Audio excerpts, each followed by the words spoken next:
I never expected my grandmother's call to trigger such a cascade of memories and emotions. My name is Laura, and at 29, I built the life I always dreamed of, a senior position at Morgan & Reed Investments, a luxury apartment in downtown Boston, and most importantly, complete independence from my so-called family. Laura, sweetie, my grandmother's familiar warm voice came through the phone. I wanted to let you know your parents and Jenny moved into their new house. She paused, and I could hear the hesitation in her voice. They're planning a housewarming party in 3 weeks. I couldn't help but smirk. Are you and Grandpa going? No, dear, we're not feeling well enough for all that noise and commotion. She sighed, and I could picture her sitting in her favorite armchair, probably knitting another scarf. Your grandfather's arthritis is acting up again. Take care of yourselves, I said, genuinely concerned. My grandparents were the only family members I still cared about. I'll visit you both soon. That would be lovely, dear. We miss you. Another pause. Laura, I know things are complicated, but maybe. Grandma, I cut her off gently. We both know they won't invite me. And that's fine. After hanging up, I walked to my floor-to-ceiling windows, taking in the city skyline. My reflection stared back at me, a successful woman in a tailored suit, far from the unwanted child I once was. The irony wasn't lost on me. My parents' new house was probably modest compared to my apartment, but they'd never know that. I'd made sure to keep my success private, staying off social media for years. My phone buzzed again. This time it was Ashley, my best friend from college. Don't you dare back out of your birthday party tomorrow, she said without preamble. I've already ordered the cake and convinced half the office to come. I laughed. In my own apartment? That would be quite the feat. Seriously, Laura, you need to celebrate. 30 is approaching, and you're crushing it at life. Let's show it off a little. Take some photos, post them online. Show the world that Laura Mitchell is living her best life. I hesitated. For years, I'd kept my life private, not wanting any connection to my past. But maybe Ashley was right. Maybe it was time to stop hiding. Fine, I conceded. But nothing too crazy. Too late, she practically sang. I've already hired a photographer. The photographer Ashley hired was worth every penny. My apartment looked like something out of an architectural magazine in the photos, the marble countertops gleaming, the city lights twinkling through the windows, and everyone looking glamorous and happy. After years of social media silence, I finally posted the pictures. Look at you, girl, Ashley exclaimed, scrolling through the comments. Your post is blowing up. I glanced at my phone. The likes and comments were indeed pouring in. Former classmates, colleagues, and even some distant relatives were amazed by my apparent success. It felt strange, like finally removing a mask I'd worn for years. The next morning, my phone rang. Unknown number. Laura? It's Mom. I got your number from your grandmother. My stomach clenched. Sarah Mitchell's voice, artificially cheerful, brought back a flood of unwanted memories. I saw your photos online. Your apartment is impressive. We had no idea you were doing so well. Of course you didn't, I thought. You never bothered to ask. We're having that housewarming party next weekend, she pressed on. We'd love for you to come. Everyone would be so happy to see you. I bet they would, now that I'm successful. I'll think about it, I replied coldly, then hung up. Sitting on my couch, staring at the city below, memories started flooding back. Memories I'd tried so hard to suppress. I wasn't supposed to exist. My mother was 22, fresh out of college, when she got pregnant. She and Dad had big plans, traveling, building careers, enjoying their youth. A baby wasn't part of that picture. Mrs. Mitchell, I could almost hear the doctor's voice from the story my grandmother once told me. An abortion could compromise your ability to have children in the future. So they kept me. Not out of love or desire, but out of fear of future regret. As soon as I was born, they started leaving me with my grandparents. First for weekends, then for weeks at a time. My earliest memories weren't of my parents' house, but of my grandparents' cozy home. The smell of grandma's cookies, the sound of grandpa's laugh, the feeling of being genuinely wanted. They gave me what my parents couldn't, or wouldn't. Everything changed when I turned 6. My grandparents finally put their foot down. She needs to go to school, Grandma told my parents firmly. She needs stability, her own home. You can't keep passing her around like this. But she's happy here, my mother protested weakly. She needs her parents, Grandpa's voice was unusually stern. It's time you step up and take responsibility. By then, my parents had established their careers and bought a house. They reluctantly agreed to take me back, but I later learned they had other plans brewing. They wanted another child, a planned one this time. I was 7 when Mom announced her pregnancy. I remember her glowing face, Dad's proud smile, the way they decorated the nursery months in advance. Everything I never got. Jenny was born on a bright spring morning. From the moment they brought her home, the contrast in how they treated us was stark. While I ate breakfast alone before school, Mom would spoon-feed Jenny with airplane noises. When I got straight A's on my report card, Dad barely glanced at it before returning to helping Jenny with her finger painting. "Mom, I got the lead role in the school play," I announced one evening. "That's nice, honey," she responded absently, not looking up from recording Jenny's first steps on her phone. I stopped telling them about my achievements after a while. Instead, I'd ride my bike to my grandparents' house after school, where someone actually cared. "Show me that report card again," Grandpa would say, beaming with pride. "My brilliant girl." They remembered every birthday, every school event. When I won the science fair in 5th grade, they were the only ones in the audience. My parents had taken Jenny to her dance recital instead. "We'll have cake when we get back," Mom had promised that morning. They didn't get back until late. Jenny was tired from dancing, so they postponed my birthday celebration. It never happened. The pattern continued year after year. They forgot my piano recital, where I played the opening solo. They missed my middle school graduation, claiming Jenny had a cold. When I won a state-level math competition, they were at Jenny's soccer practice. Meanwhile, Jenny's life was meticulously documented. Every lost tooth warranted a family celebration. Her first bike ride was photographed from multiple angles. When she made the junior cheerleading squad, our living room was decorated with balloons for a week. I found solace in my studies and my grandparents' unconditional love. Every weekend, I'd escape to their house, where Grandma would listen to my stories and Grandpa would help with my homework. "You're going to do great things, Laura," Grandma would say, slipping me a new book or a small trinket. "Just you wait and see." But at home, I was invisible. Unless Jenny needed something, then I became the built-in babysitter, the tutor, the convenient older sister who could drive her to friends' houses. Jenny grew more insufferable with each passing year. By the time she was 9, she'd become a master manipulator, knowing exactly how to twist our parents around her finger. "You're just the mistake they got stuck with," she'd taunt me. "Nobody wants you here." I usually ignored her barbs, but one day, when I was 17, she went too far. I was studying for my AP exams when she barged into my room. "Move your stuff, I need your desk for my art project," she demanded. "I'm studying, Jenny." "Use your own desk." "No, I want this one." "Mom and Dad said I could have whatever I want in this house." "That's not true, and I'm busy." She started throwing my textbooks on the floor. "You're so selfish. You're just jealous, because Mom and Dad love me more." Something snapped inside me. Years of pent-up frustration bubbled to the surface. I grabbed her phone from her hand. "Give it back," she shrieked. "No, you're grounded. Go to your room and think about how you treat people."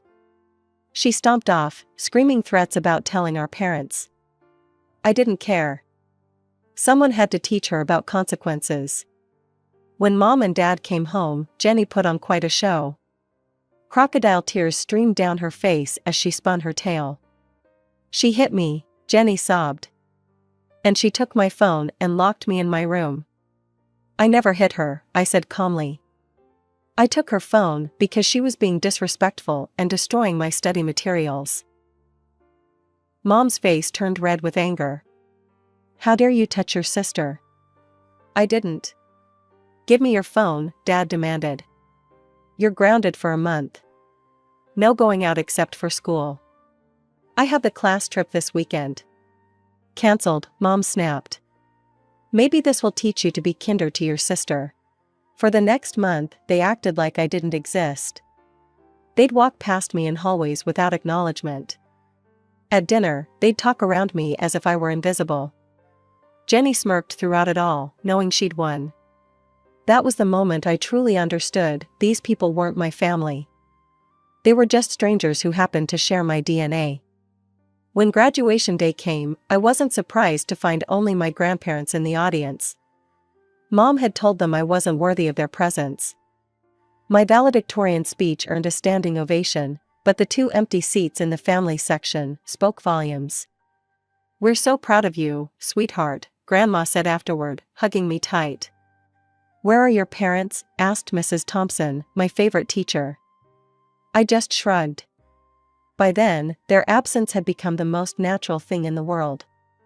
The day after graduation, Mom and Dad called me into the living room. I knew from their expressions that this wasn't going to be a pleasant conversation. You're 18 now, Dad started, his voice businesslike. An adult. It's time for you to move out, Mom added bluntly, not even trying to soften the blow. I discreetly pressed record on my phone, sliding it partially under my thigh on the couch. Something told me I needed to document this moment. What about college? I asked, though I already knew their answer. I just wanted it on record. They actually laughed, a harsh, cruel sound that echoed through the room. We're not paying for your education, Dad said. That money is for Jenny's future. Finally, Mom sighed, dropping all pretense, running her fingers through her hair with visible relief. We can stop being responsible for you. Let's be honest, Dad continued, his voice cold as ice. We never wanted you to be born. Your mother couldn't get an abortion because of medical risks, so we were stuck with you. You were never part of this family, Mom added, examining her manicured nails as if discussing the weather. Not really. And now it's time for you to go. I sat there, letting my phone capture every word, every cruel laugh, every moment of truth I'd always known, but they'd never admitted so openly. My hands were steady in my lap, years of practice keeping my emotions hidden. I'll leave tomorrow, I said quietly, proud that my voice didn't waver. Their relief was palpable, like a weight lifting from their shoulders. Good, Dad nodded. No drama. At least you're making this easy. From upstairs, Jenny's voice carried down the hallway, excited and shrill. I'm going to turn her room into a gaming paradise. A huge TV, new console, maybe even a streaming setup. It's going to be amazing. I packed that night, listening to Jenny's excited planning through the wall. 18 years of life fit into 2 suitcases and a backpack. The next morning, I took a taxi to my grandparents' house. When I told them everything, showing them the recording, Grandma burst into tears, her hands shaking as she held mine.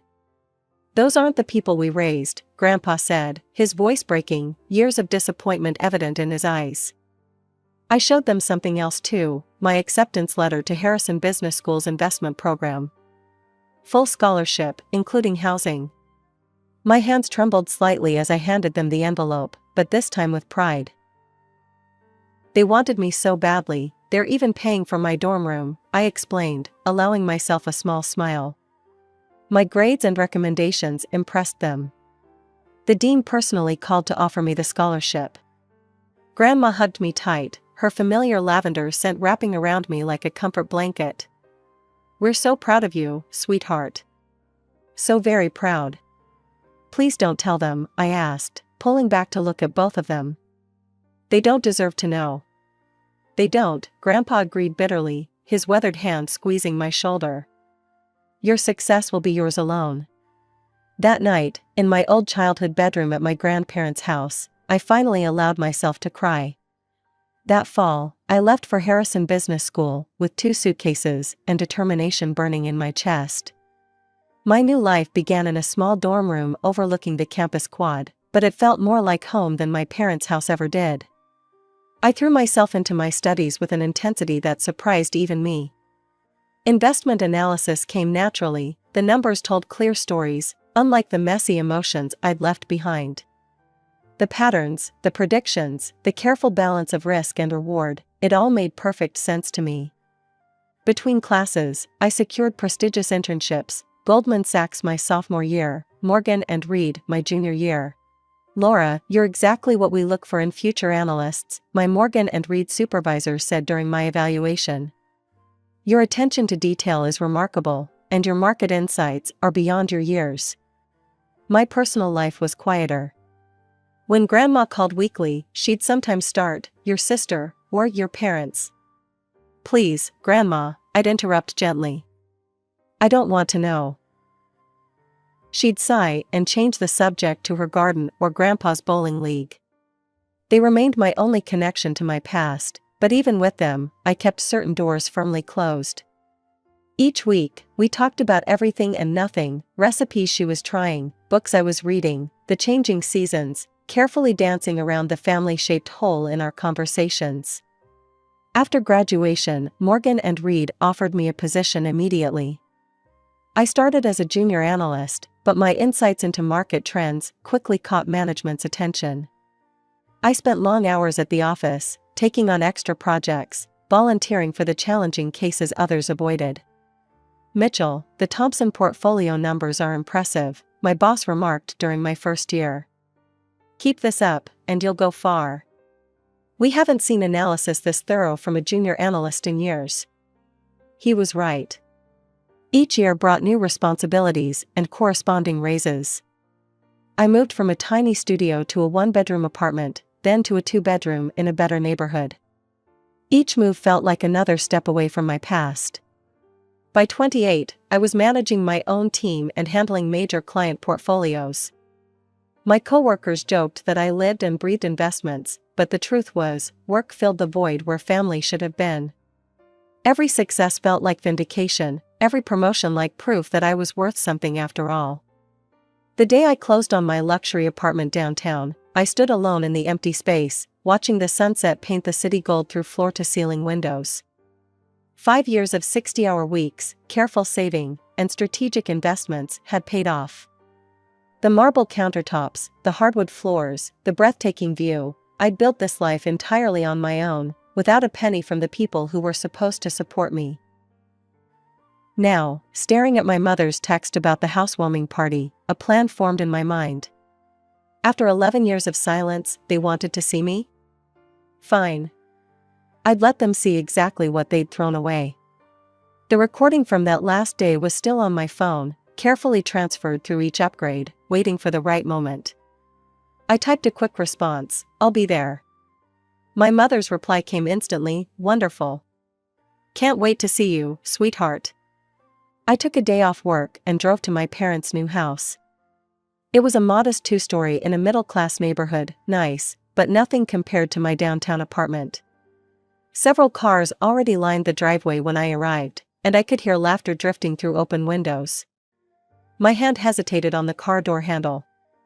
11 years. I took a deep breath, grabbed my housewarming gift, an expensive bottle of wine I knew they couldn't afford, and walked up the path. Aunt Marie spotted me first. "Laura, oh my goodness, it's been forever." She wrapped me in a perfume-heavy hug. "Where have you been hiding?" Other relatives crowded around, a chorus of excited greetings and questions. "How's the big city? We saw your apartment online. Why don't you visit anymore? You look so successful." I smiled politely, offering non-committal shrugs. Let them wonder. From the corner of my eye, I noticed my cousins whispering, comparing my designer outfit to the more modest attire around us. Then my parents appeared in the doorway. Mom's hair had more gray than I remembered, Dad's middle had thickened. Behind them stood Jenny, her face a careful mask. The years had changed us all. Laura, Mom rushed forward, arms outstretched, her voice syrupy sweet. My baby girl. Dad joined the embrace. We've missed you so much. We're so proud of everything you've achieved. Their performance was flawless. If I hadn't lived through the reality, I might have believed it myself. The way Mom's hands clutched my shoulders, how Dad's voice cracked with emotion, they'd had years to perfect this act. The party moved inside. Wine flowed, food circulated, and relatives caught up on years of missed moments. I noticed how my parents kept touching my arm, laughing too loudly at my comments, making sure everyone saw their devotion to their long-lost daughter. The modest living room was cramped with family members, all stealing glances at me between bites of cheese and crackers. Uncle Robert stood up during dinner, wine glass in hand, his face slightly flushed from drinking. A toast to Sarah and David on their beautiful new home. Cheers erupted around the table. And Laura, he continued, his tone shifting, eyes narrowing. I have something to say to you, young lady. The room quieted. Fork stopped mid-bite. Someone's glass clinked nervously against a plate. How dare you abandon your family like this? Getting rich and successful, while refusing to even call your poor parents? They'd been heartbroken, wondering what they did wrong, crying over their ungrateful daughter. My stomach clenched as I watched my parents' expressions, the perfectly crafted concern, the manufactured hurt. Mom even managed to squeeze out a tear. They're saints for forgiving you, Uncle Robert continued, voice rising with righteous indignation. After everything they did for you, all their sacrifices, how could you treat them this way? I looked around the table at my relatives' disapproving faces. My parents had spent 11 years crafting their narrative, painting themselves as the victims of their ungrateful daughter who'd abandoned them for wealth and success. I cleared my throat. Mom, would you like to tell everyone the truth? She straightened in her chair, confidence radiating from her practiced performance. Actually, yes. Living with Laura was always difficult. She was spoiled, arrogant, ungrateful for everything we gave her. She looked around the table, making eye contact with each relative. She ran away after high school, abandoned us, never looked back. No calls, no visits. We were devastated. Relatives shook their heads sympathetically, wine glasses tilting. Jenny dabbed at her eyes with a napkin, the same fake tears she'd perfected as a child. Let me share something, I said, pulling out my phone. A recording from the day I left. I was 18. Mom's face paled slightly. Dad's hand tightened on his fork. The room fell silent as my teenage voice filled the space. What about college? Then my parents' cruel laugh, we're not paying for your education. That money is for Jenny's future. My dad's cold voice, we never wanted you to be born. Your mother couldn't get an abortion because of medical risks, so we were stuck with you. You were never part of this family. The recording continued, each word hitting like hammer blows in the silence. Aunt Marie's hand covered her mouth. Cousin Rachel's eyes filled with tears. Uncle Robert's face grew darker with each revelation. I stopped the recording. The silence was deafening, broken only by the soft tick of the wall clock. This is why I left. Ask Grandma and Grandpa, they took me in that day. They were there when you kicked me out. I stood up, my chair scraping against the floor. You only invited me today because you saw my success online. Before that, 11 years of silence. Not a single call, not a birthday card, nothing. Uncle Robert's face had drained of color. His earlier righteous anger had transformed into shame. Sarah, David, how could you? Guests began pushing back their chairs.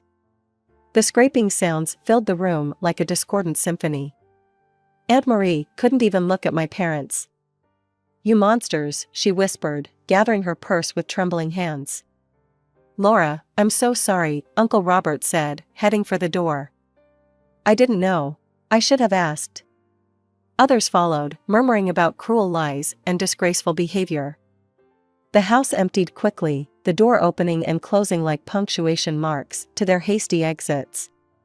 My parents and Jenny remained at the table, faces contorted with rage. The perfect family facade had finally cracked. "You ruined everything," Mom shrieked, mascara starting to run. "How dare you? We took you in," Dad shouted, as if he'd forgotten the recording we'd all just heard. "You wanted me here," I replied calmly, smoothing my dress. "I just played your game. The only difference is, I brought receipts." I walked out of their house for the last time, the sound of Jenny's angry sobs following me down the path. Through my grandmother, I later learned that most relatives had cut ties with my parents. The truth had cost them more than just their reputation. Today, I have friends who chose me, colleagues who respect me, and the peace that comes with finally exposing a lie. Sometimes the best revenge isn't revenge at all, it's simply living well, on your own terms. Fairy lights twinkled overhead, casting a warm glow on the backyard. Laughter and chatter filled the air as I weaved through the throng of people, a plate piled high with canapés threatening to topple over at any moment. It was Sarah's birthday party, and the usual suspects were there, my college friends, most of them still single and clinging fiercely to their independence. Me? I was the anomaly, the one already sporting a hefty rock on my left ring finger. "Hey stranger!" A voice boomed behind me. I turned to see Sarah, her blonde curls bouncing as she hugged me tightly. "Where have you been hiding?" "Just dodging social butterflies," I laughed, gesturing to the overflowing plate. "Happy birthday, by the way. You look stunning." "Thanks," she beamed, her eyes sparkling. "So, where's Mr. Perfect?" "Ah, Michael." Even his name sounded perfect. He was the reason for my early exit from the single life. We'd met just a few months ago at another friend's gathering, and let me tell you, it was like something out of a cheesy romance novel. We locked eyes across the room, the music faded away, and suddenly, it was just the two of us. "Hey," he said, a confident smile playing on his lips. "I don't think we've met. I'm Michael." "I'm Paloma," I replied, feeling a flutter in my stomach. "Nice to meet you." That night, we talked for hours about everything and nothing. He was unlike any guy I'd ever met. At 27, he already had a clear vision for his future, a career, a family, the whole package. It was refreshing, a stark contrast to the commitment-phobic Peter Pan surrounding me. "I want kids," he declared at one point, his gaze intense. "A whole bunch of them. And I wouldn't mind changing a single diaper." My heart skipped a beat. Kids were a non-negotiable for me too. Growing up as an only child, I'd always dreamt of a house filled with laughter and the chaos of little ones. "Me too," I whispered, a genuine smile spreading across my face. And that was it. We were on the same page, a rare find in the murky waters of dating. Our relationship blossomed quickly. Dates turned into weekend getaways, which turned into movie nights curled up on his couch. Michael introduced me to his family, a close-knit bunch who welcomed me with open arms. His mom, Martha, was particularly warm. "Family is everything, Paloma," she'd say, her eyes twinkling. "A woman's place is with her children, nurturing them, helping them grow." I couldn't help but agree. A year later, Michael got down on one knee, a simple diamond ring glinting under the park lights. Tears welled up in my eyes as I whispered yes. Our wedding was small but beautiful, surrounded by loved ones. After the honeymoon, reality set in. Michael, ever practical, suggested I stay home and focus on creating a loving environment for the future little ones we desperately wanted. "Think of it as an investment," he'd say, squeezing my hand. "I'll be the breadwinner. You focus on becoming the best damn mom ever." 6 months flew by in a whirlwind of doctor's appointments, cravings for pickles and ice cream at 3 in the morning, and endless baby name debates. Michael was ecstatic. He practically announced our pregnancy to everyone we met, booming. "Paloma's knocked up. We're gonna have a little heir." The way he phrased it always rubbed me a little wrong, this emphasis on an heir. But I brushed it off, focusing on the miracle growing inside me. Finally, the big day arrived. Hours of pushing, a symphony of screams, mine and the baby's, I might add, and then, silence. A tiny hand, wrinkled and perfect, grasped my finger. Relief washed over me, so intense it almost hurt.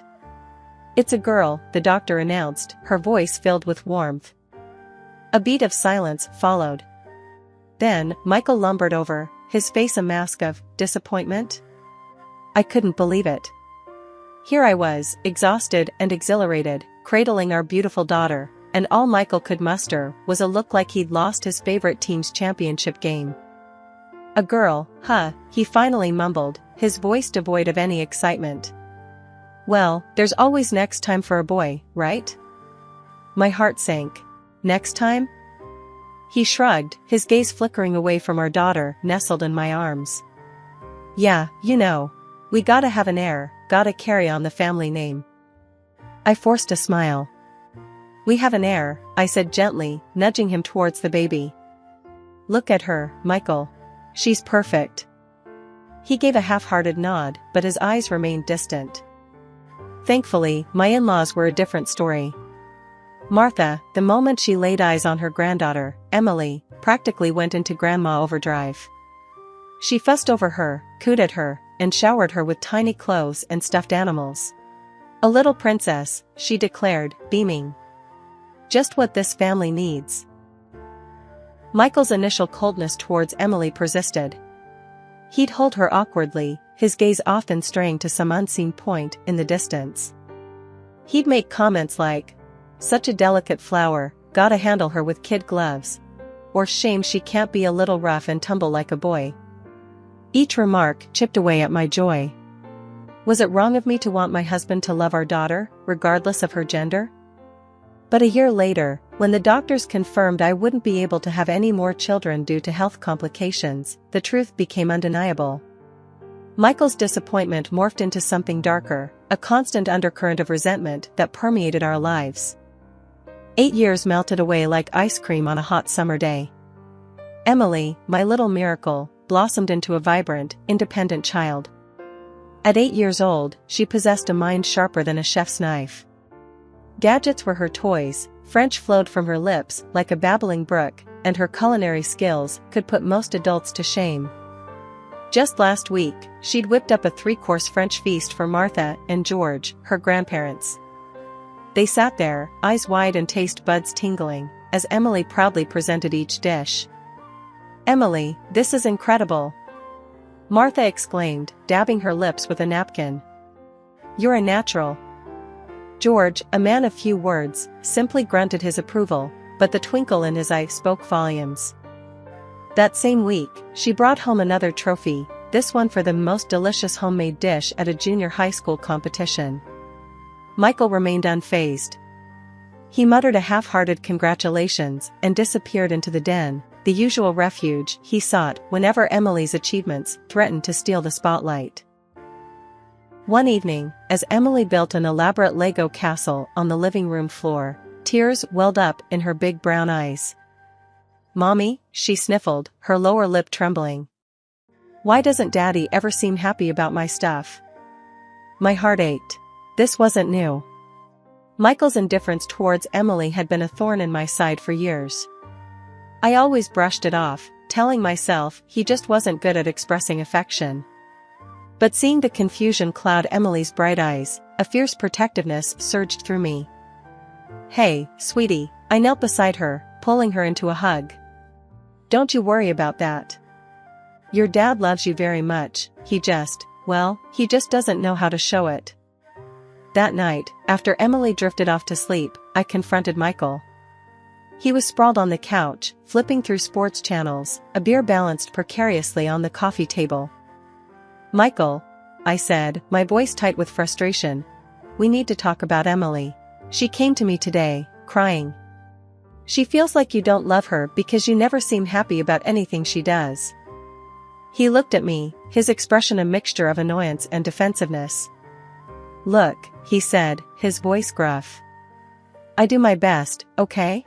I pay the bills, put a roof over her head. Isn't that enough?" She craves your approval, your support. The least you can do is pretend to be interested, I said, my voice trembling with anger. Michael sighed, a heavy sound that seemed to fill the room. Fine, he muttered. I'll try. But don't expect miracles. The following days, a strained effort of communication settled between Michael and Emily. He'd ask her about school, albeit with a forced politeness that made me cringe. But it was like watching a bear trying to waltz. Months blurred one into another. Michael's attempts at forced father-daughter bonding had dwindled, replaced by a distant politeness. But a new, unsettling change had emerged: his late nights. He started trickling in after dark, reeking of cologne that wasn't mine. His excuses were flimsy excuses: work meetings running late, traffic jams on the freeway. Each explanation felt like a slap in the face. One evening, as the clock ticked past midnight and Emily was long asleep, I decided to confront him. He stumbled through the door, a tired but smug smirk plastered on his face. "There you are," I said, my voice tight with suppressed anger. "Where have you been? Emily's been asking about you all night." He shot me a condescending look. "Look, honey," he drawled, the irritation in his voice clear. "I bring home the bacon, all right? You sit here all day. What do you know about the real world?" My jaw clenched. This was the man who'd insisted I become a housewife. Now, he had the audacity to throw it back in my face? The following days were a tense dance of silence and simmering resentments. Michael retreated further, spending more and more time away from home. He even started dressing differently, trendier clothes, a cocky swagger that grated on my nerves. Even his hairstyle had changed, a youthful cut that seemed designed to shave years off his face. "Going for a new look, huh?" I remarked one morning, unable to contain my curiosity.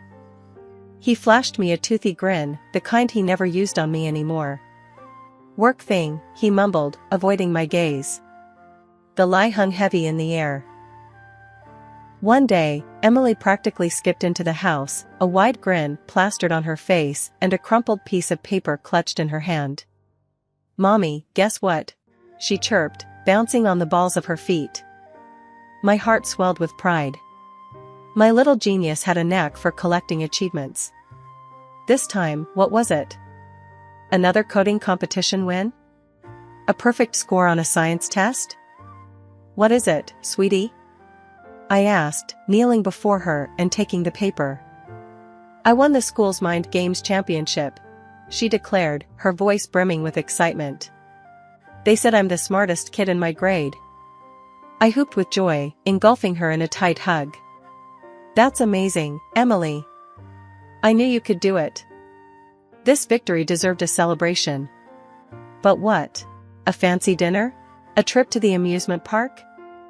Those options felt lame for a mind as brilliant as Emily's. Then, an idea struck me. That afternoon, after Emily finished her coding class, yes, at 8 years old, I surprised her with a sleek, brand new smartphone.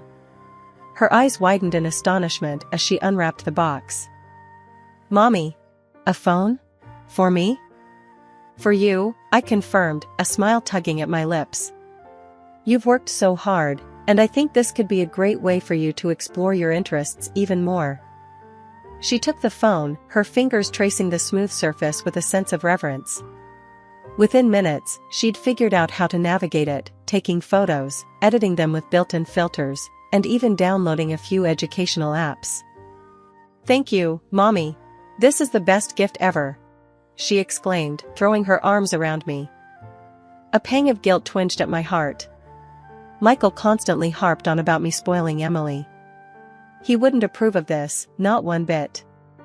But the joy on Emily's face silenced that voice. "Just promise me one thing, okay?" I said, holding her gaze. "Don't tell Daddy about the phone. He might get mad." Emily, ever the loyal daughter, nodded earnestly. "My lips are sealed, Mommy. This is our little secret." A week later, a glimmer of hope, faint as a firefly in the night, flickered in our strained household. Michael, for the first time since his late-night habits began, initiated a conversation about Emily. Not just a disinterested, "How was school?" but a genuine attempt to connect. "Hey, Em," he said one evening, tossing a worn baseball cap onto the table. "How'd you like to go on a camping trip with me this weekend? Just us two. We can roast marshmallows, tell scary stories by the campfire." Emily's eyes lit up like Christmas lights. "Really? With just you and me?" "Yeah," Michael confirmed, a hint of awkwardness in his voice. "Figured it's about time we bonded, you and your old man." A knot of apprehension tightened in my stomach. The thought of Emily venturing into the wilderness with Michael, who wouldn't know a compass from a colander, sent shivers down my spine. "But Dad," Emily interjected, a frown creasing her brow. "What about bears and stuff? Aren't there, like, wild animals in the mountains?" Michael chuckled, a sound devoid of humor. "Don't worry, kiddo. I'll protect you from any bears or wolves that come sniffing around." My heart pounded in my chest. This whole camping trip felt like a terrible idea. Yet, seeing the excitement sparkling in Emily's eyes, the words died in my throat. That weekend they packed their backpacks, a nervous flutter in my stomach battling with a sliver of hope. Maybe, just maybe, this trip would be the bridge they needed to build a stronger relationship. Sunday evening rolled around, a leaden gray settling over the sky, mirroring the dread growing in my chest. Michael stumbled through the door alone, his face etched with a desperate weariness. "Paloma," he croaked, his voice hoarse. I need to tell you something. It's Emily, I lost her." The world tilted on its axis. "Lost her?" I echoed, my voice barely a whisper. "What do you mean you lost her?" He looked up, his eyes red-rimmed and pleading. "We were hiking in the mountains, and she wandered off.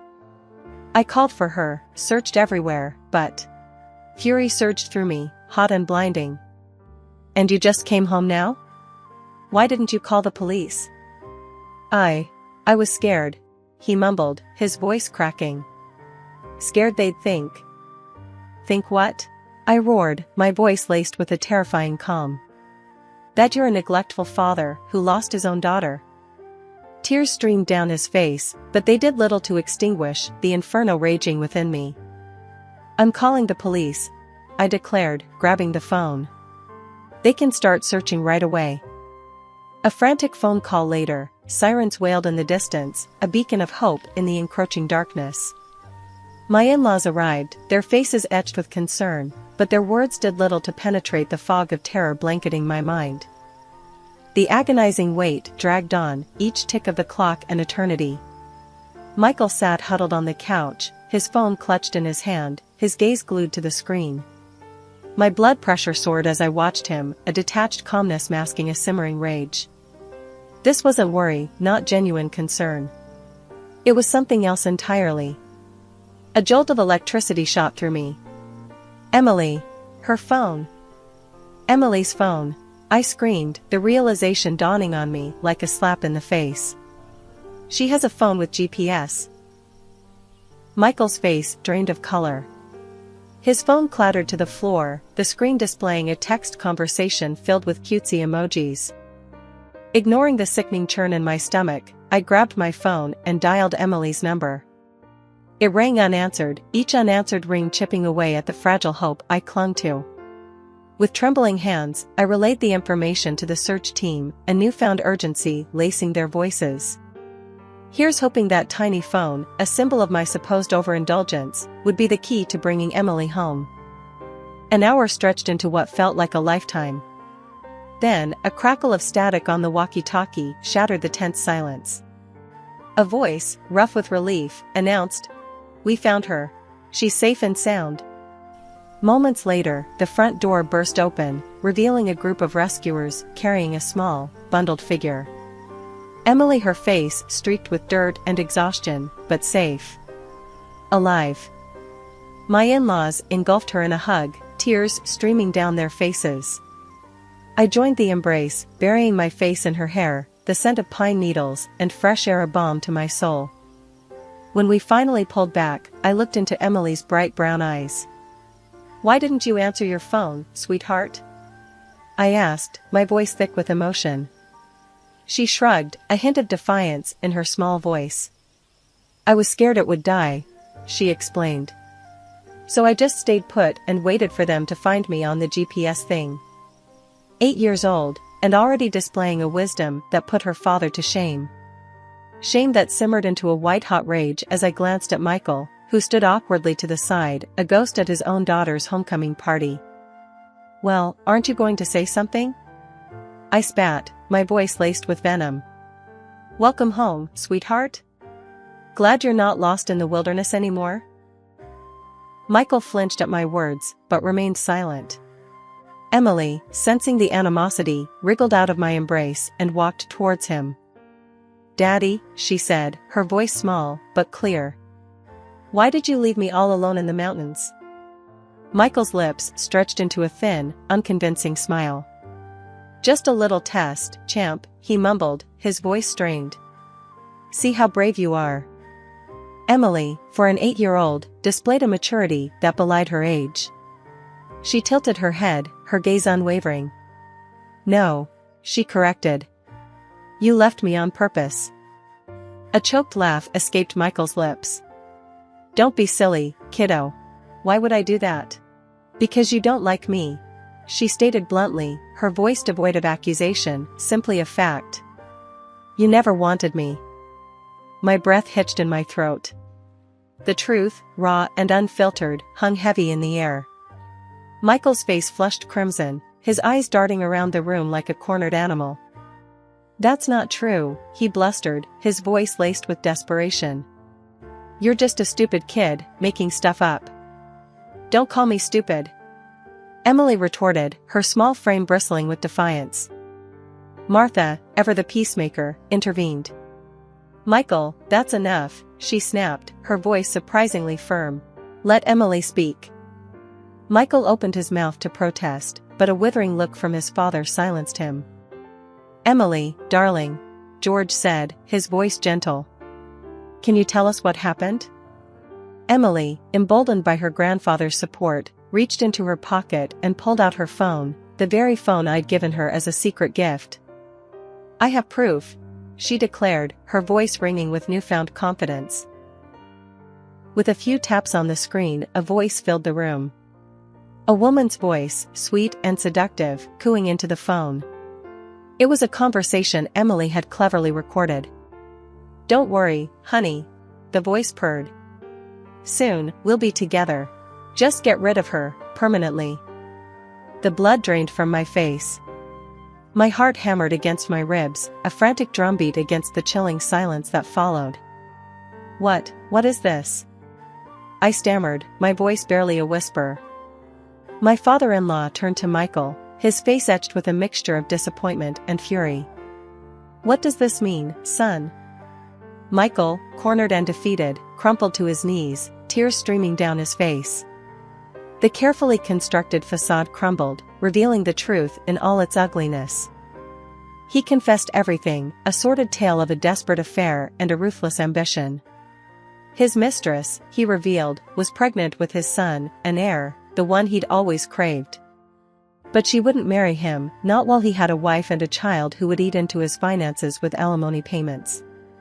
They'd hatched a plan, a monstrous plan, to remove the obstacle standing in their way, Emily. Fury, a primal and unforgiving beast, roared through me. The man I'd shared my life with, the man who'd held my hand at the altar, was a monster in disguise. My voice, when I finally found it, was a low growl. "Police," I spat, grabbing my phone. "Now." Michael lunged for me, his voice thick with desperation. "Paloma, please. You don't understand." The sirens wailed in the distance, a mournful symphony heralding justice, however delayed. As the officers swarmed into the house, Michael crumpled to the floor, his pleas for mercy falling on deaf ears. The following weeks were a blur of police interviews, lawyers, and court appearances. Emily, bless her brave heart, held her ground. She recounted the events in the mountains, her voice steady and unwavering as she exposed her father's cruelty. The recording on her phone, a testament to his monstrous plan, became the centerpiece of the prosecution's case. The trial was a media frenzy. Michael and his mistress, a viper with painted nails and a heart as cold as ice, pointed fingers at each other, each desperate to shift the blame. Their lies, however, were as flimsy as tissue paper against the weight of evidence. Justice, though slow, did prevail. Michael and his mistress were found guilty of attempted murder. The judge, a stern woman with steely eyes, slammed them with a hefty sentence. They would spend years behind bars, a small price to pay for the monstrous act they'd planned. As for financial compensation, it was a hollow victory. Money couldn't erase the scars etched upon my soul, the fear that had choked me in the agonizing hours of Emily's disappearance. Yet, it served as a symbolic punishment, a reminder of the life they'd so heartlessly tried to extinguish. Perhaps the most satisfying blow came from Michael's own family. Martha and George, their faces etched with a profound disappointment, publicly disowned their son. They stood by me and Emily, their unwavering support a balm to our wounded hearts. Emily and I moved away, leaving behind the ghosts of the past. It wasn't easy. There were nightmares that clawed at my sleep. But with each sunrise, with each shared laugh with Emily, the shadows receded. And as I held Emily close, the warmth of her small body a beacon of hope, I knew one thing for certain: a mother's love, fierce and unwavering, could conquer even the most monstrous betrayals. Life has a funny way of flipping the script when you least expect it. I'm Ella, an economist by profession, and if you'd asked me a few years back, I would have said I had it all. A loving husband, Mark, a darling daughter, Lily, and a cozy home that was all ours. But let's not get ahead of ourselves. Let me take you back to where it all began, to the days filled with hope and plans for the future. It was a lazy Sunday afternoon, the kind where the sun lazily peeks through the curtains, and the smell of fresh bread from Mark's bakery fills the air. Mark was in the kitchen, his hands covered in flour, a look of concentration on his face that always made me smile. "Hey, Ella, can you grab the vanilla extract?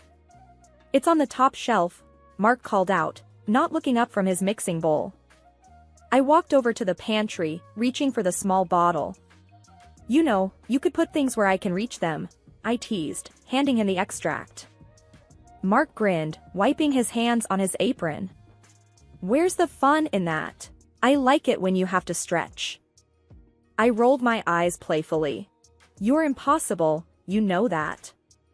"That's why you married me," he quipped, turning back to his dough. Lily, our 6-year-old, was sprawled on the living room floor, her coloring books spread around her. She was humming a tune, completely engrossed in her artwork. "Mommy, look! I'm drawing a picture of our family," she said, waving me over. "That's fantastic, Lily. Speaking of the bakery, Mark, have you thought about what we discussed? About maybe expanding?" I asked, a bit hesitant. Mark's expression changed slightly, a frown forming on his forehead. "Ella, we've been over this. The bakery is doing just fine as it is. Why mess with a good thing? But we could do so much more, you know, for Lily's future and maybe even get that house we've been dreaming about," I pressed on. Mark sighed, running a hand through his hair. "I don't know, Ella. I like the bakery the way it is. Small, manageable. I don't want the headache of a bigger place." I felt a twinge of frustration but decided not to push it. Okay. I just think we should think bigger, that's all." Mark shrugged, a hint of irritation in his voice. "Maybe. Let's just enjoy today, okay? No more talk about expanding." I nodded, not wanting to ruin the day. "Sure, Mark. Let's enjoy our Sunday." As the day wound down, I couldn't shake off a feeling of unease. Mark and I had always been a team, dreaming and planning together. But lately, it felt like we were on different pages, especially when it came to ambition and our future. As days turned into weeks, and weeks into months, the once lighthearted banter between Mark and me began to lose its charm. The bakery, once a symbol of our shared dreams, had become a stagnant reminder of what could have been but wasn't. I was busy climbing the ladder at my company, while Mark seemed content with the status quo. That's when the first cracks started to show. One evening, I came home from a particularly grueling day at work, my mind swirling with numbers and projections. Mark was in the living room, feet propped up, scrolling through his phone. The bakery had closed early, and he hadn't bothered to pick up Lily from school. My mother had stepped in, as she often did these days. "Mark, you were supposed to pick up Lily today. I had a meeting, and I couldn't make it," I said, trying to keep my voice steady. Mark didn't look up. "Oh, was that today? I forgot. Sorry." "Forgot? Mark, this is becoming a habit. You need to step up," I said, frustration creeping into my tone. Mark finally looked up, annoyance flashing in his eyes. I said, "I'm sorry, Ella. What more do you want? I'm not the only parent here." That stung. I took a deep breath, trying to rein in my temper. "It's not just about picking up Lily, Mark. It's about us, about our future. Don't you think we should be doing more? For her? For us?" Mark shrugged, an indifferent expression on his face. "We're doing fine, Ella. Why are you always pushing for more? Can't you just be happy with what we have?" I sat down, feeling a mix of anger and sadness. "I am happy, Mark. But I also want more for our daughter, for our family. Is that so wrong?" Mark stood up abruptly, his chair scraping against the floor. "You know what, Ella? I'm tired of this.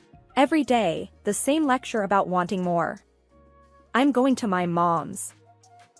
And just like that, he grabbed his keys and left, leaving me alone with my thoughts and a growing sense of dread. This wasn't the first time he'd run to his mother, Susan, whenever we had a disagreement. It was becoming his go-to move, and I was left to wonder where I stood in this marriage. The next day, I received a call from Susan, and her tone was anything but friendly. "Ella, what's this I hear about you and Mark fighting again? You're pushing him too hard. He's happy with his bakery, why can't you be?" Susan's voice was sharp, accusatory. I clenched the phone tighter, trying to remain calm. "Susan, I'm just thinking about our future, about Lily's future. Mark and I need to be on the same page." "Well, maybe your page is the problem, Ella. You're always wanting more. Mark is a simple man, and you knew that when you married him," Susan retorted. I felt a flash of anger. "Simple doesn't mean stagnant, Susan. I'm trying to build a better future for all of us." Susan scoffed. "You're just being ungrateful and greedy. Mark is doing his best. You should appreciate that." The conversation ended shortly after, with no resolution in sight. I hung up, feeling more alone than ever. Trouble hit like a freight train, and it hit hard. Mark's Bakery, once the center of our small community, started to lose its charm and customers. Bills piled up, and the once cozy bakery felt more like a sinking ship. I was pulling extra hours at work, trying to keep us afloat, but it felt like bailing water out of a boat with a hole in it. One evening, I came home to find Mark slumped at the kitchen table, a stack of bills in front of him. His face was a picture of defeat. "Mark, what's going on?" I asked, a sinking feeling in my stomach. He looked up, his eyes tired and red. "The bakery, Ella. I can't keep it running anymore.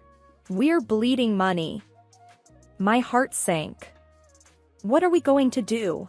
We have Lily to think about."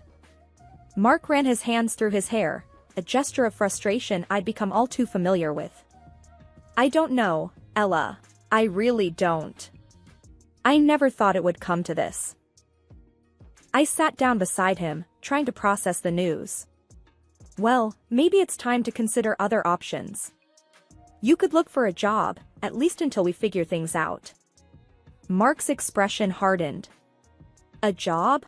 What? And work for someone else? I'm a business owner, Ella, not some office drone." I tried to keep my voice calm. "Mark, this isn't about pride. It's about our family, about making ends meet." He stood up abruptly, his chair scraping loudly against the floor. "I don't need a lecture, Ella. I know what's at stake." And with that, he stormed out of the room, leaving me with a pile of unpaid bills and a head full of worries. The next day, I decided to talk to Susan, hoping she might be able to get through to Mark. I dialed her number, my hands shaking slightly. "Susan, it's about the bakery. Mark's really struggling, and I think he needs to consider looking for a job," I said, trying to sound diplomatic. "A job? My son is not going to work for someone else. He's a business owner, Ella." "He's better than that," Susan snapped. I clenched my jaw, trying to keep my frustration in check. "Susan, the bakery is closing. We have bills to pay, a daughter to raise. This isn't about being better than anything. It's about survival." Susan scoffed. "Survival? You always exaggerate, Ella. Mark will figure it out. He doesn't need to stoop to being an employee." The conversation went nowhere, and I hung up feeling more helpless than ever. Mark's refusal to face reality, combined with Susan's delusional support, was a recipe for disaster. That night, Mark and I sat in silence, the tension between us thick enough to cut with a knife. I wanted to scream, to shout, to shake some sense into him, but I knew it would be pointless. The closure of the bakery brought more than just financial strain, it tore at the very fabric of our family life. Mark, once a bustling business owner, now spent his days idly lounging around the house. I'd come home exhausted from work, only to find dishes piled in the sink, laundry undone, and Lily left to her own devices. One evening, I arrived home later than usual, my head throbbing from a day crammed with meetings. The house was in disarray, and the sight of Mark on the couch, beer in hand, watching TV, was the last straw. "Mark, what the hell? Look at this place. Can't you at least tidy up a bit?" I snapped, my patience wearing thin. Mark looked up, unfazed. "Oh, come on, Ella. I'm not your maid. And I had a rough day." I was flabbergasted. "Rough day? Doing what, Mark? You've been sitting here all day." He shrugged, taking another swig of his beer. "I'm dealing with stuff, okay? It's not easy losing your business." I threw my bag down, frustration boiling over. "And you think it's easy for me? Working all day to keep us afloat while you do nothing?" Mark stood up, his face a mask of anger. "I'm not doing nothing, Ella. I'm trying to figure things out." "Figure what out, Mark? How to avoid responsibility? We have a daughter, for God's sake," I retorted, my voice rising. He shot back, "Don't you think I know that? I don't need you nagging me every day." The argument escalated, with harsh words and accusations flying back and forth. Lily, hearing the commotion, came into the room, her eyes wide and scared. "Mommy, Daddy, please stop yelling," she pleaded, her voice small and shaky. We both fell silent, the anger dissipating as we looked at our daughter. Mark muttered something under his breath and walked out, leaving me to comfort a crying Lily. The days that followed were a blur of silent meals, curt exchanges, and an ever-widening gulf between us. I was struggling to keep it together, juggling work, household chores, and caring for Lily, while Mark seemed to retreat further into his shell. The tension in our house had become a constant, like some unwelcome guest who had overstayed their welcome. But nothing prepared me for what came next. It started with small amounts of cash disappearing from my purse. At first, I thought I was just being forgetful, but then the amounts grew larger. One evening, after noticing another missing 50, I confronted Mark. He was in the living room, as usual, eyes glued to the TV. "Mark, have you been taking money from my purse?" I asked, trying to keep my voice steady. He didn't look at me. "What? No, why would I do that?" I felt a surge of anger. "Because it's missing, Mark. And I know I didn't spend it." Mark finally turned to face me, his expression defensive. "Look, I needed some cash, okay? It's not a big deal." I was incredulous. "Not a big deal? It's stealing, Mark. From your own wife." He stood up, his voice rising. "I don't need a lecture, Ella. I took a bit of cash for beer. It's not like I'm blowing it on something stupid. I couldn't believe what I was hearing. Beer? You're stealing money for beer? While I'm working day and night to keep this family together. Mark's face hardened. Yeah, beer. It's not like I have much else to enjoy these days. I felt a mix of anger and sadness. That's your excuse? I'm out there busting my back, and you're here drinking away our money. Mark scoffed. Oh, please. You're always so dramatic. It's just a few bucks. I took a deep breath, trying to calm down. This isn't just about the money, Mark. It's about trust. How can I trust you if you're stealing from me? Mark didn't answer, just turned back to the TV, effectively ending the conversation. The next day, I made a decision. I called Susan to talk about the situation. It's about Mark. He's been taking money from my purse. For beer, I said, trying to keep my emotions in check. Susan laughed, a harsh, grating sound. Oh, Ella, you're making a mountain out of a molehill. He's just having a tough time right now. I couldn't believe her response. Susan, he's stealing from me. How can you just brush that off? Susan's tone was dismissive. He's your husband, Ella. What's yours is his. Besides, it's just a bit of cash. I felt a flash of anger. Just a bit of cash? That's not the point, Susan. He's not contributing anything, and now he's taking what little we have left. Susan was unyielding. Well, I don't see the problem. He needs to unwind.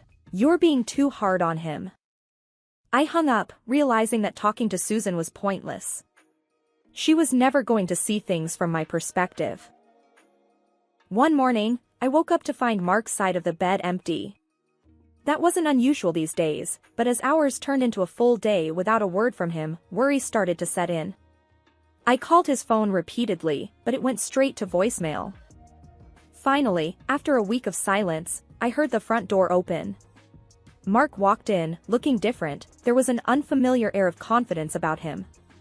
He wasn't alone. His mother, Susan, strutted in behind him with a smug look on her face. Mark, where the hell have you been? I've been worried sick. I exclaimed, a mix of relief and anger washing over me. Mark looked at me, a smirk on his lips. Oh, Ella, always so dramatic. I have news.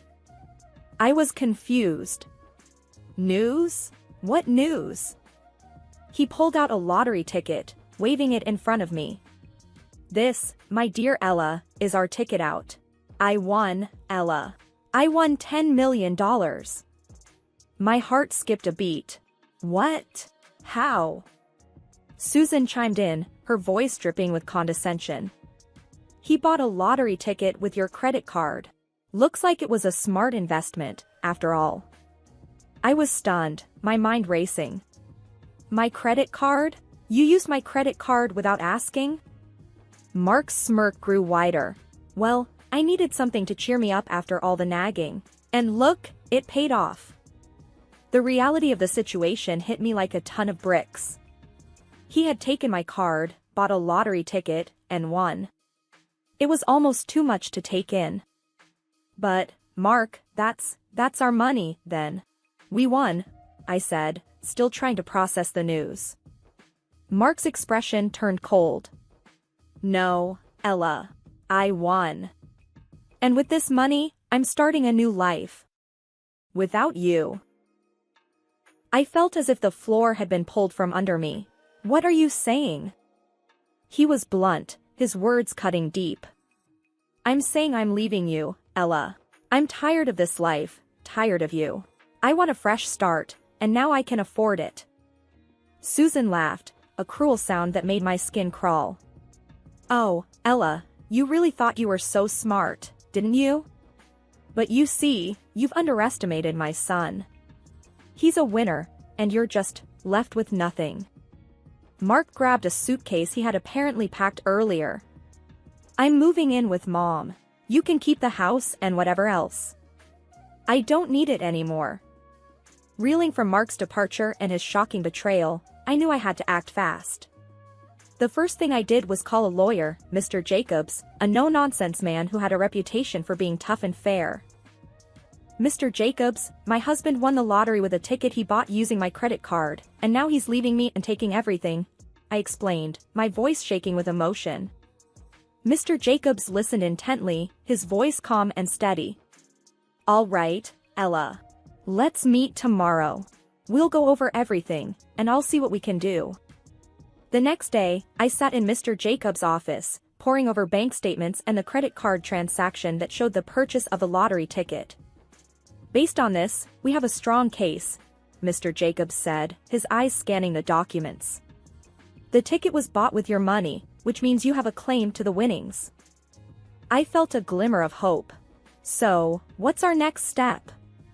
We file for a court injunction to freeze the lottery winnings until this is sorted out legally. Then we prepare for a court battle, he replied, his tone determined. The court day arrived faster than I had anticipated. Mark and Susan were there, smug looks on their faces, as if they had already won. My heart was pounding as I took my seat, Mr. Jacobs beside me. The judge, a stern-looking woman, called the court to order. Mr. Jacobs presented our case with clear, concise arguments, emphasizing the transaction and my contribution to our family's finances. Mark's lawyer tried to argue that the ticket was a separate entity from our marital assets, but Mr. Jacobs countered effectively, showcasing the joint nature of our finances and Mark's lack of contribution. Then, it was time for Mark to take the stand. His lawyer asked, Mr. Johnson, did you use your wife's credit card to purchase the lottery ticket? Mark replied, with a hint of arrogance in his voice, yes, but it was just a stroke of luck. It has nothing to do with her. And what were your intentions with the winnings? His lawyer continued. Mark glanced at me before answering, to start a new life. I was tired of being underappreciated and belittled. I felt a surge of anger but remained silent. It was my turn to testify. Mr. Jacobs asked me, Mrs. Johnson, can you tell the court about your financial contributions to your household? I took a deep breath. I've been the primary breadwinner for the past few years. I paid the bills, took care of our daughter, and even supported Mark's mother financially. The judge listened intently, occasionally jotting down notes. After both sides presented their cases, she called for a recess before making her decision. The wait was agonizing. When we were called back in, the judge looked at both of us before delivering her verdict. Considering the evidence and the circumstances, I rule that the lottery winnings are a joint marital asset. Therefore, I award 3/4 of the winnings to Mrs. Johnson and 1/4 to Mr. Johnson. Mark's face was a picture of shock, and Susan's smugness had evaporated. I let out a breath I didn't realize I had been holding. It was more than just a legal victory, it was justice. Life after the courtroom drama was like stepping onto a new path, one filled with possibilities and new challenges. My priority was Lily and rebuilding our lives with the winnings that I had fought so hard for. The money was invested wisely, ensuring a stable future for us. Meanwhile, I heard through the grapevine that Mark and his mother, Susan, had blown through their share on frivolous entertainment and were now left with nothing. One day, while running errands, I bumped into Mark. He was a shadow of his former self, unshaven, clothes rumpled, and an air of defeat hanging around him. Ella, look at what you've done to me. I'm broke, in debt, and they're taking the house, he blurted out, his voice tinged with desperation. I looked at him, feeling no sympathy. Mark, you did this to yourself. You and your mother couldn't handle the money, and now you're paying the price. He scowled, bitterness seeping through his words. So, you're just going to gloat? See me suffer. I shook my head, my resolve firm. I'm not gloating, Mark. I'm just living my life. You made your choices, and I made mine. He tried to interject, but I cut him off. You know, Mark, you and your mother never forgave me for taking what was rightfully mine. You spent your share without a thought for the future. That's on you. Mark's face twisted with anger, but there was a hint of regret in his eyes. You could have shared more. You could have. I interrupted him. I could have what, Mark? Bailed you out after you betrayed me? After you and your mother laughed in my face? No. I've moved on. He stood there, defeated, as I walked away. In that moment, I realized how far I had come. I had faced betrayal and heartache, but I hadn't let it break me. Instead, I built a better life for Lily and me, a life built on hard work and smart choices. I remember when I first moved into that small, cozy house with Mark, my husband. It felt like a dream, surrounded by a little garden and just a stone's throw away from his parents, George and Helen. I thought it was perfect, having family so close, but I didn't know then what I know now. Our son, Tommy, was just a year old then, a bundle of joy and endless energy. Mark was different back then, or maybe I just saw what I wanted to see. His parents, well, they seemed like the sweet old couple next door. I learned pretty fast how wrong I was.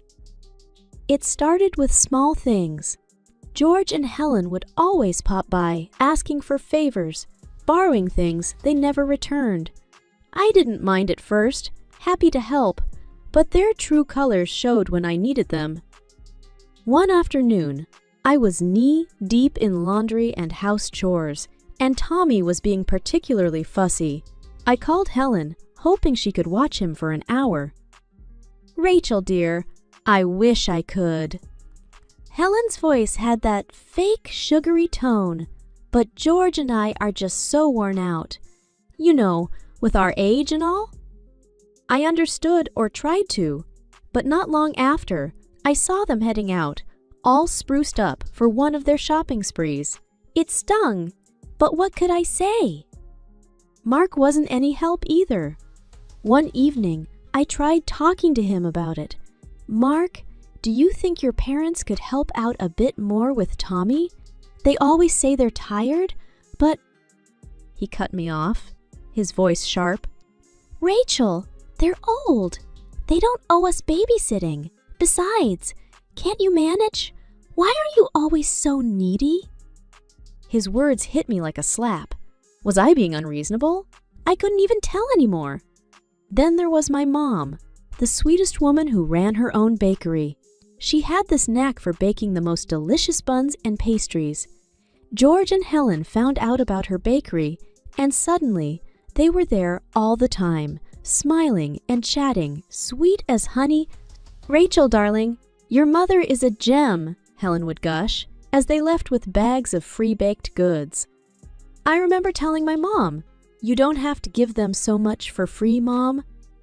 But she just smiled. "It's fine, dear. It's not that much." I wanted to believe that, to believe in the goodness of people. But something in me was starting to see the cracks in this picture. Perfect family setup. I just didn't know how deep those cracks went, not yet. A couple of years have passed. The rhythm of my life had become a relentless march of duties and unmet expectations. Every day was a repetition of the last. Wake up before dawn, prepare breakfast, get Tommy ready, clean, cook, and try to snatch moments of rest in between. It was like being stuck in a whirlpool, spinning endlessly.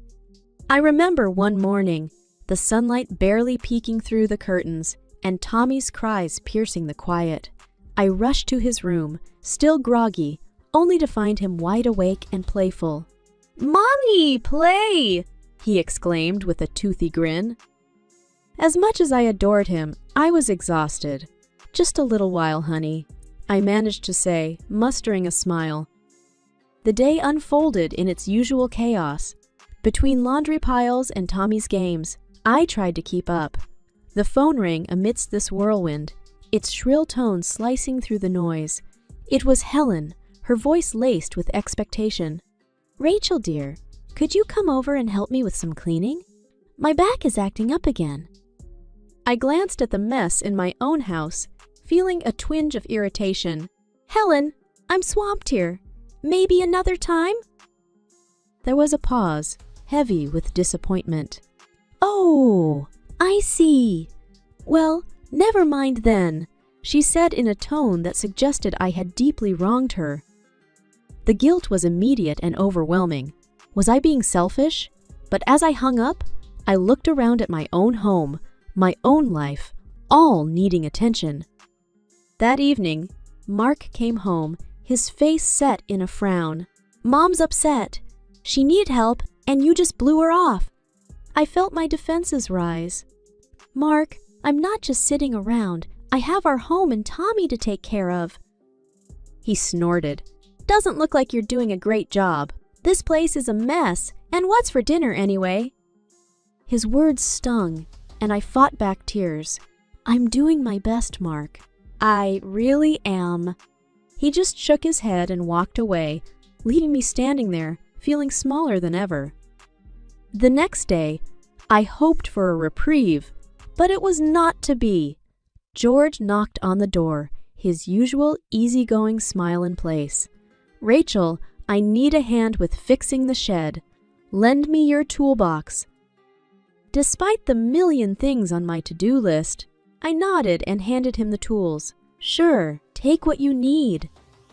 As he walked away, I couldn't help but feel used. Was I nothing more than a resource to them? A convenience? The next morning, I woke up to Tommy's laughter and Mark's impatient grumbling. The day beckoned with its usual demands, but something in me had shifted. A tiny spark of rebellion, maybe, or just the stirrings of a long, dormant self. Reft. Whatever it was, I knew one thing for sure. I couldn't go on like this. As I made breakfast, I decided I would start taking small steps towards my own dreams again. It wouldn't be easy, but I had to try. For Tommy, for myself. The day that broke me started like any other, but by the time the sun set, my world had shifted irreversibly. I was in the middle of wrestling with a mountain of laundry when my phone buzzed. The screen flashed an unknown number. "Hello? Rachel? This is Mercy Hospital. Your mother had a heart attack. She's stable now, but you should come quickly." My heart plummeted. Mom? My rock, in the hospital. I needed to get to her. But Tommy. I called Helen in a panic. "Helen, it's Mom. She's in the hospital. I need to get there. Can you watch Tommy?" Her response was cold, detached. "Oh dear, that's bad. But we're just about to sit down for our TV show, and we're not really up for babysitting today. Unless, you can make it worth our while." "Worth your while? Helen, this is an emergency." "Well, $300 should cover it. We're missing our favorite show after all." I couldn't believe my ears. I hung up, feeling a mix of anger and disbelief. How could they be so heartless? I dialed Mark next, hoping for some support, some understanding. "Mark, Mom's in the hospital. I need to go. Your parents want $300 to watch Tommy." His reaction was like a slap in the face. "Rachel, stop overreacting. It's just a heart attack, and Mom and Dad have a point. Their time is valuable." Valuable? My mother could be dying? And all you care about is a TV show and money? "Look, I'm busy at work." "Handle it, Rachel. And remember, my parents come first." His words echoed in my ears long after I hung up. I was alone in this, utterly alone. In a daze, I called my friend Lisa. "Lisa, I need help. It's my mom." She didn't hesitate. "I'll be right there. Go to your mom, Rachel. I've got Tommy." At the hospital, the stark white walls and the smell of antiseptic were overwhelming. I found my mom lying in a bed, pale but conscious. "Mom," I whispered, taking her hand. "Rachel, I'm okay," she murmured, though her voice was weak. The doctor pulled me aside. "She's stable, but she'll need care and supervision once she's home." Home! The word echoed in my mind. What was home now? A place where my struggles were invisible, my pain unacknowledged? I returned home late, my mind a whirlwind of emotions. I found Mark on the couch, indifferent. "Your mom okay?" he asked, not looking up from his phone. "She needs care. I might have to stay with her." He shrugged. "Do what you have to do. Just don't expect me to pick up your slack here." The days following Mom's heart attack were a blur of hospital visits and tough decisions. I spent every moment I could by her bedside, the fear of losing her a constant shadow. Amidst it all, the thought of going back to my old life with Mark and his parents felt impossible. One evening, as I sat beside Mom's hospital bed, her hand in mine, she whispered, "Rachel, I'm sorry for all this trouble." "Mom, don't be silly. You're not trouble. You're my mom. I'm staying with you," I said firmly, more to convince myself than her. She squeezed my hand, a silent thank you in her tired eyes. The next hurdle was telling Mark. I called him from the hospital parking lot, my heart pounding. "Mark, I've made a decision.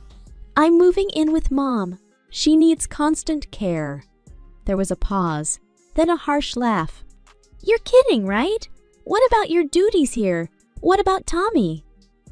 "Tommy's coming with me. And as for my duties, I think I've done more than enough." Mark's voice rose, sharp and accusing. "You can't just abandon your family like this, Rachel. My family needs me, Mark. And right now, that's my mom and Tommy." His response was a string of angry words and accusations. But I held my ground. For the first time in a long time, I felt sure of my decision. Packing up my things, and Tommy's felt like shedding an old skin. Each item I placed in the suitcase was a step away from the life I had known, a life where I had felt invisible, unappreciated. Mark watched in silence, his anger simmering. As I zipped up the last bag, he finally exploded. "So, that's it? You're choosing your mother over me? Over us?" I looked him in the eye, my resolve steeling. "I'm choosing to do what's right. You made your priorities clear. Now I'm making mine." The drive to Mom's was a mix of fear and relief. Fear of the unknown, of starting over. Relief at leaving behind a life that had become suffocating. Arriving at Mom's felt like coming home. A real home filled with love and care. I set up a small room for Tommy and started to settle into a routine of caring for Mom. Mom's health was improving, slowly but surely, and with each day, I felt a bit stronger, a bit more like the woman I used to be, the woman I wanted to be. Living with Mom and Tommy in her cozy, familiar house was like breathing fresh air after being underwater for too long. Each morning, I woke up to the sound of birds chirping outside and Tommy's giggles as he played with his grandma. But it wasn't all sunshine. The reality of my new life, especially the divorce, weighed heavily on me. One afternoon, as I was sorting through some old papers, Mom looked at me, concern etched on her face. "Rachel, are you sure about the divorce? It's a big step." I nodded, feeling a mix of sadness and resolve. "I know, Mom. But staying with Mark, it was suffocating me. I need to find myself again." She reached out and squeezed my hand. "I'm here for you, honey. Always." The divorce proceedings were tough. Mark was bitter, throwing accusations and trying to make things difficult. But I stood my ground. I wanted freedom, not just for me, but for Tommy too. One day, I received a call from my lawyer. "Rachel, Mark is demanding full custody of Tommy, claiming you're an unfit mother." My heart raced with anger and fear. Unfit? Because I chose to care for my sick mother? "It's just a tactic, Rachel. Stay strong." The legal battles dragged on, but eventually, the divorce was finalized. I was granted full custody of Tommy, a relief that brought tears to my eyes. But with that relief came the daunting reality of single motherhood and the financial struggles ahead. I started helping Mom in the bakery, learning the ropes of the business. It was hard work, but fulfilling. The smell of fresh bread and pastries, the smiles on customers' faces. It was a world away from the life I had left behind. One evening, as we were closing up, Mom said, "Rachel, you have a real talent for this. Maybe you should think about expanding the business, make it your own." The idea was both exciting and terrifying. Could I really do it? Was I capable of running a business? The next few months were a whirlwind of activity. I took a few online business courses, revamped the bakery's menu, and even started a small online presence. The bakery began to attract more customers, and our little venture started to bloom. Amidst all this, Tommy was thriving. He loved the bakery, often helping out with small tasks and charming the customers with his bright smile. One quiet evening, as I tucked Tommy into bed, he looked up at me with his big, innocent eyes. "Mommy, I like it here. Grandma's house is fun." I kissed his forehead, feeling a surge of love and protectiveness. "I'm glad, baby. Mommy likes it here too." Lying in bed that night, I reflected on the journey I had embarked upon. It was a new beginning, and I was ready to see where it would take us. Life at Mom's with Tommy was settling into a comfortable rhythm. The bakery was doing well, and Mom's health was steadily improving. But just when I thought I had left the past behind, it came crashing back in the most unexpected way. One evening, while I was going through the bakery's accounts, my phone rang. The screen flashed Mark's name, a name I hadn't seen in months. My heart skipped a beat. "Hello?" "Rachel, you need to come over. It's urgent." Mark's voice was frantic, a tone I hadn't heard from him before. "What happened? Is it Tommy?" Panic gripped me. "No, it's my mother. She's fallen and broken her leg. Dad can't lift her, and I can't handle this alone." I paused, memories of their indifference flooding back. "Mark, why are you calling me? We're divorced. Your parents aren't my responsibility anymore." He was almost shouting now. "You're the only one nearby who can help. Just come over, please." The desperation in his voice was hard to ignore, but the wounds were still fresh. "Mark, I can't. I have my own life now. You need to figure this out." He cursed under the breath. "So that's it? You're just going to leave us in this mess?" "Mark, remember when my mom was in the hospital? Where were you and your parents then?" The line went silent for a moment. Then he hung up. I sat there, phone in hand, a mix of emotions swirling inside me. Guilt, anger, relief. It was a harsh reminder of the life I had walked away from. The next day, Lisa came by the bakery. "Heard about Mark's mom. You okay?" I nodded, pouring us both a cup of coffee. "Yeah, I'm fine. It just brought back a lot of memories." Lisa sipped her coffee, her eyes full of understanding. "You did the right thing, Rachel. You can't keep bailing them out." I knew she was right, but it didn't stop the nagging feeling in the back of my mind. Had I become as cold and uncaring as they were? Weeks passed, and life went on. I heard through the grapevine that Mark's parents were struggling with caregivers, but I kept my distance. I had my own life to live, my own battles to fight. One night, as I tucked Tommy into bed, he asked, "Mommy, why don't we see Daddy anymore?" The question caught me off guard. Daddy and Mommy are living different lives now, but he still loves you, and so do I very much. "Okay, Mommy," he said, snuggling into his pillow. Several weeks had passed since that unexpected call from Mark. Life in the bakery with Mom and Tommy had become my new normal, a rhythm of early mornings and the comforting routine of baking.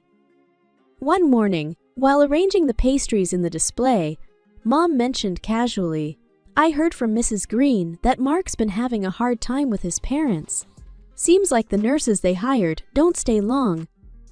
I paused, a twinge of something, pity, maybe, flickering inside me.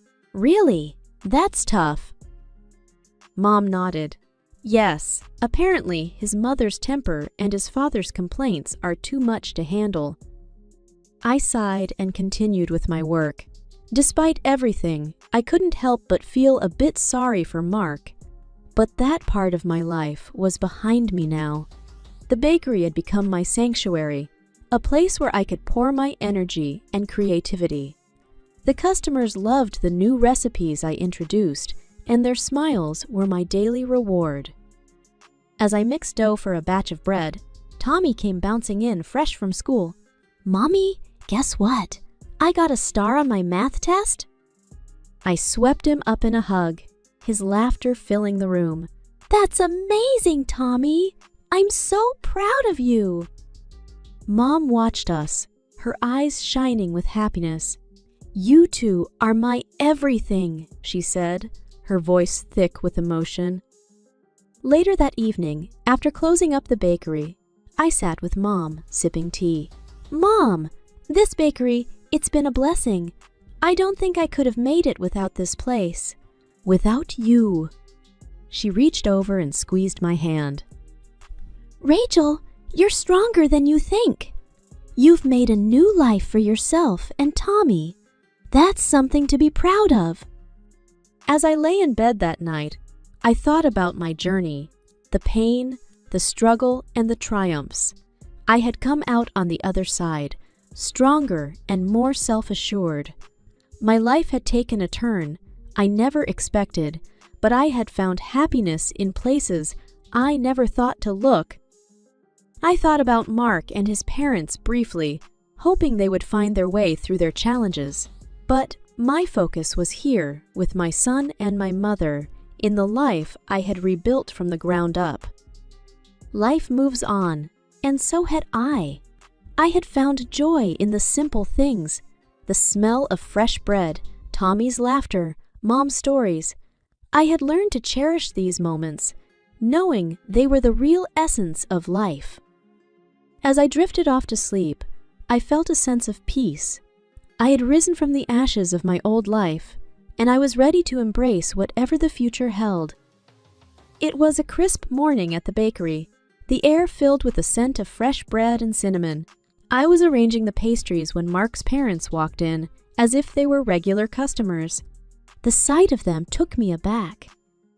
"Rachel, dear, could we have a few of those delicious buns? On the house?" "Of course," Helen said with her usual presumptuous air. I took a deep breath, steadying myself. "I'm sorry, Helen George, but I can't give away pastries for free. You'll have to pay like everyone else." Their expressions soured. "Well, aren't you greedy now? No wonder our son divorced you," George sneered, and they left without another word, not even asking about Tommy. As they walked out, a wave of emotions washed over me, but I stood firm. It was a stark reminder of why I had made the choices I had. I was done being taken for granted, done being the doormat, done being the doormat. Later, as I was teaching Tommy how to knead dough, he looked up at me with his big, curious eyes. "Mommy, why were Grandma and Grandpa here? Why were they mean?" I hugged him close, choosing my words carefully. Sometimes, people don't understand that it's not nice to take advantage of others, but it's okay. We're doing just fine without them. He nodded, seemingly satisfied, and turned his attention back to the dough. That evening, after closing up the bakery, I sat with Mom over a cup of tea. "Mom, Mark's parents came in today. They haven't changed." Mom sighed, taking a sip of her tea. "Some people never do, dear. But you've grown so much. You're not the same person who would let them walk all over you." She was right. The journey I had embarked upon had changed me. I was stronger, more confident, and I had learned the hard lesson of standing up for myself. Reflecting on the past months, I realized how far I had come. From the ashes of a broken marriage and a life filled with doubt, I had risen. I had built a new life for myself and Tommy, a life filled with love, respect, and dignity. My name's Emma, and I'm just your regular 30-year-old nurse. I fell for Alex, a university teacher with the kindest eyes you've ever seen. Now, his family? That's a whole other story. His dad, Robert, is a big shot in the antique world, and his house? It's like stepping into a museum, each room crammed with stuff older than my grandma. The first time I walked into that house, I swear every step echoed. Paintings stared down from the walls, but the one that really got your attention was the portrait of Alex's mom, Maria, hung up like she owned the place. It was clear from the get-go she didn't approve of me. She had this way of looking you up and down, making you feel an inch tall. "So you're the nurse," she said, her voice all cool and unwelcoming. "I suppose you do, well, with what you have." I tried to smile, but it was tough. Alex squeezed my hand, his way of saying, "Hang in there." Then there's Lila, Alex's sister, the family's little princess. She doesn't work, just flits around from one party to another, living off Daddy's money. Another day, another dollar. She'd laugh, flipping her hair. "Well, not for me. I don't do dollars, I spend them." Robert usually kept out of the drama, buried in his books or cleaning some ancient vase. But even he couldn't hide the disappointment when he looked at Lila or the way Maria treated me. One day, we were all sitting in the living room, which felt more like sitting in a stuffy history lesson, with all the antiques glaring down at you. Maria was holding court as usual, talking about some auction or another. "Emma, darling, do try to keep up," she'd say, her voice dripping with that fake sweetness. "I know these things are probably beyond your pay grade." I bit my tongue, trying not to snap back. Alex was talking to his dad about some university stuff, trying to stay out of the firing line. And Lila? She was on her phone, probably texting her latest boyfriend or shopping online for things she'd never use. "Ugh, Daddy, I need more money," she whined, tossing her phone down. "Life is so expensive when you have taste." Robert sighed, rubbing the bridge of his nose like he was trying to ward off a headache. "Lila, we've talked about this. You need to start taking responsibility." "Oh, lighten up," she shot back, rolling her eyes. "It's not like we're poor." The tension in that room could have cut glass. I often wondered how Alex turned out so normal, growing up in a house like this. But then, he'd catch my eye and give me that little smile that said, "We're in this together," and somehow, I felt like we could take on the world. That's our life, teetering between normalcy and the madness of the House of Antiques. Every visit was a tightrope walk of polite smiles and biting tongues, but it was our life, and we were in it together. After what felt like the millionth awkward dinner at the in-laws, Alex's phone buzzed with a message that had him up and grabbing his coat like the house was on fire. "It's Dad. Something's gone down with Lila," he muttered, his voice tight. I threw on my jacket, my heart hammering. Whatever it was, it sounded bad. The drive over was silent, both of us lost in our thoughts, the night pressing in around us. We got to the house, and the scene was chaos. Robert was pacing, his face like thunder, while Maria was on the couch, her makeup smeared from crying. And Lila? She was nowhere to be seen. "What happened?" Alex demanded, going straight to his dad. Robert looked up, his eyes red. "Lila, she stole a piece from my collection. Tried to sell it to some local dealer." I gasped. Even for Lila, that was low. "Why would she do that?" I asked, more to myself than anyone else. "Because she's spoiled and selfish." Maria snapped from the couch, her voice sharp with anger and something else, shame, maybe. Alex ran a hand through his hair, looking like he was trying to piece together a puzzle with half the pieces missing. Is she here?" Robert shook his head. "No, she took off. But not before the buyer recognized the piece. An old friend of mine." "So, what now?" Alex's voice was flat, like he was bracing himself for the worst. "Now, Robert said, his voice suddenly steel. Now we deal with it. She's brought the police to our doorstep. This is serious. The weight of his words hung in the air. This wasn't just family drama anymore, this was real, legal trouble. Maria stood up, her usual poise gone, replaced by a frantic energy. We have to protect her. She's our daughter. And what about the family's reputation? What about right and wrong? Robert countered, his voice rising. I felt like I was watching a tennis match, the argument bouncing back and forth with increasing intensity. But underneath it all, there was a sense of something breaking, something that couldn't be fixed with a few harsh words or a stern look. Alex stepped in, his voice calm but firm. Let's just figure out what to do next. Okay? We can't undo what's been done, but we can figure out how to move forward. Robert nodded, the fight draining out of him. He looked old, suddenly, the weight of his daughter's actions bowing his shoulders. We spent the rest of the night talking in low, tense voices, trying to come up with a plan. Lila had screwed up, big time, and now we were all caught in the fallout. It was late when we finally left, the house feeling more like a mausoleum than ever.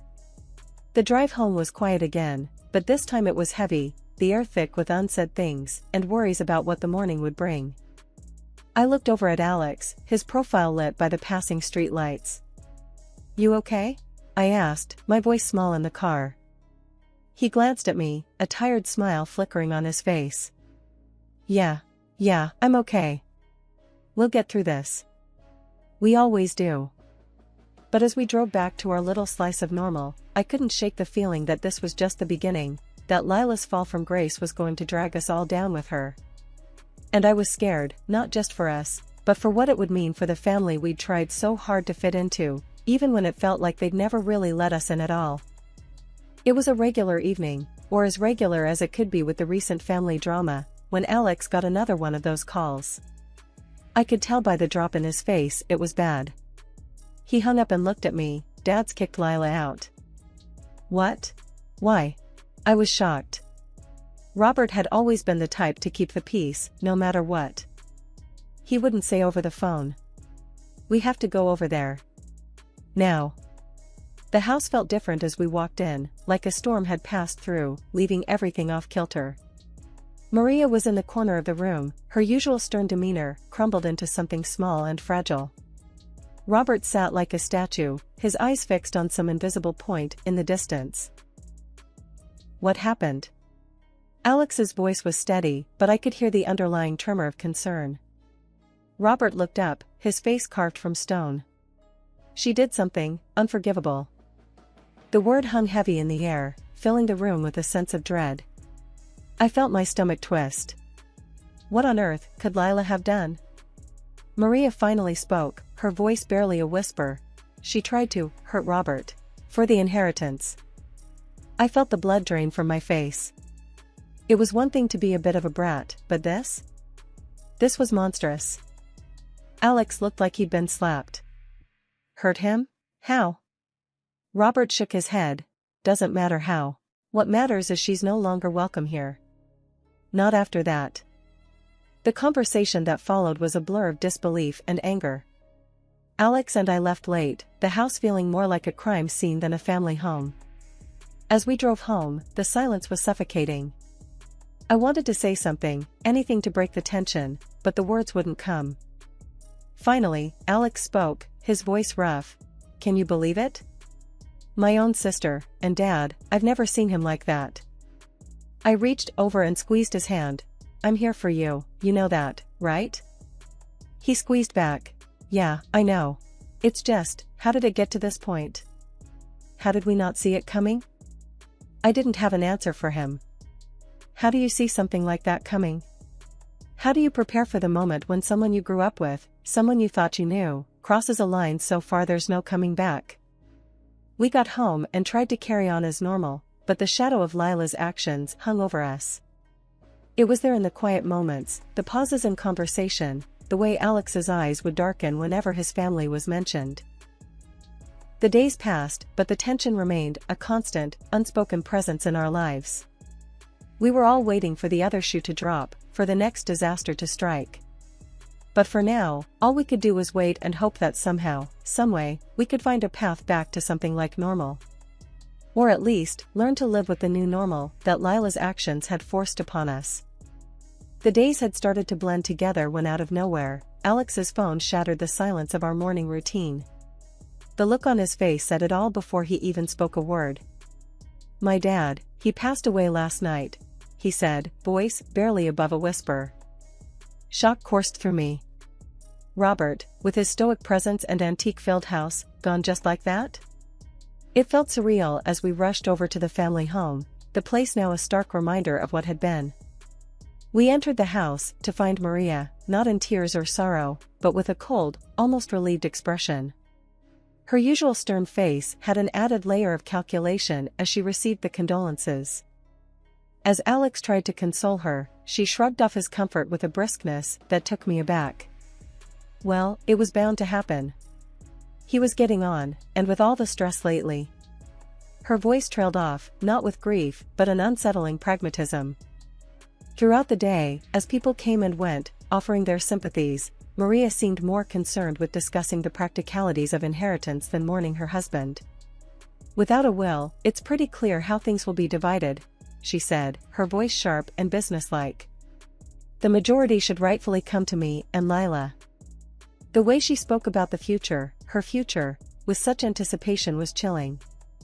There was no love lost here, no tender memories shared. Just cold, hard anticipation for what she stood to gain.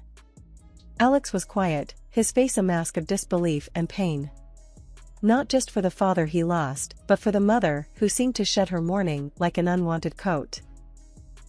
As evening fell and the house emptied, the reality of the situation set in. The lack of a will meant a legal tangle, one that Maria seemed almost eager to dive into. Her eyes had a gleam I hadn't noticed before, a sharpness that was almost predatory. "We'll have to speak to the lawyer first thing," she said, her voice brisk and efficient. "Make sure everything is in order." Alex nodded, his usual warmth buried deep under layers of grief and shock. "Yeah, we'll handle it," he replied, his voice steady but distant. We left the house under the cloak of night. The once grand home now felt hollow, filled with the echo of a life that was suddenly and starkly over. The car ride home was silent, a heavy stillness between us. I reached over, holding Alex's hand tightly, a silent message of support and love. He squeezed back, a small thank you in a world that had turned upside down. But as we drove, the city lights passing by in a blur, a deep unease settled over me. Maria's cold detachment, her almost eager anticipation of the inheritance, it was all wrong. And as the reality of Robert's death began to settle in, so too did the realization that this was far from over. The battle for the future, for the legacy and memory of a man who'd meant so much to us, was just beginning. And it was going to be anything but straightforward.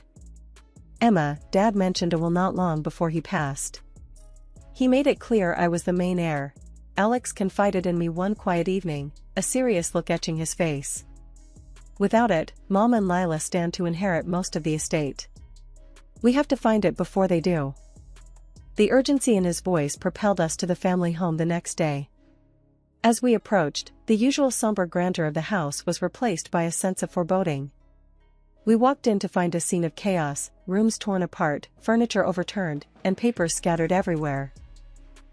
Maria and Lila were in the thick of it, their faces set in grim determination as they rifled through Robert's belongings. The air was thick with desperation and the sharp tang of greed. "What on earth?" I gasped, stepping over a pile of books. Alex's jaw tightened. "They're looking for the will. They want to destroy it." Maria looked up, her eyes darting between us. "It's for the best. If that will surfaces, everything will go to Alex. It's not fair. We deserve our share too." Lila, who was rummaging through a desk, didn't even bother to look up. "Finders keepers," she muttered, her voice laced with venom. Alex moved forward, his voice rising. "This is Dad's legacy we're talking about. It's not just about money or property. It's about respecting his wishes." But Maria was unyielding, her gaze cold. "Respect? He left us to pick up the pieces. If there's a will that cuts us out, then it's better off gone. The search continued, more frantic now. Alex and I joined in, not to help them destroy it, but to save it from their clutches. We turned over every document, peered behind every portrait, and checked in every unlikely place, the tension between us and Maria and Lila palpable. As the day wore on, the house transformed from a mausoleum of antiques to a battlefield of wills. The once still air was now filled with the sound of shuffling papers and the occasional sharp word.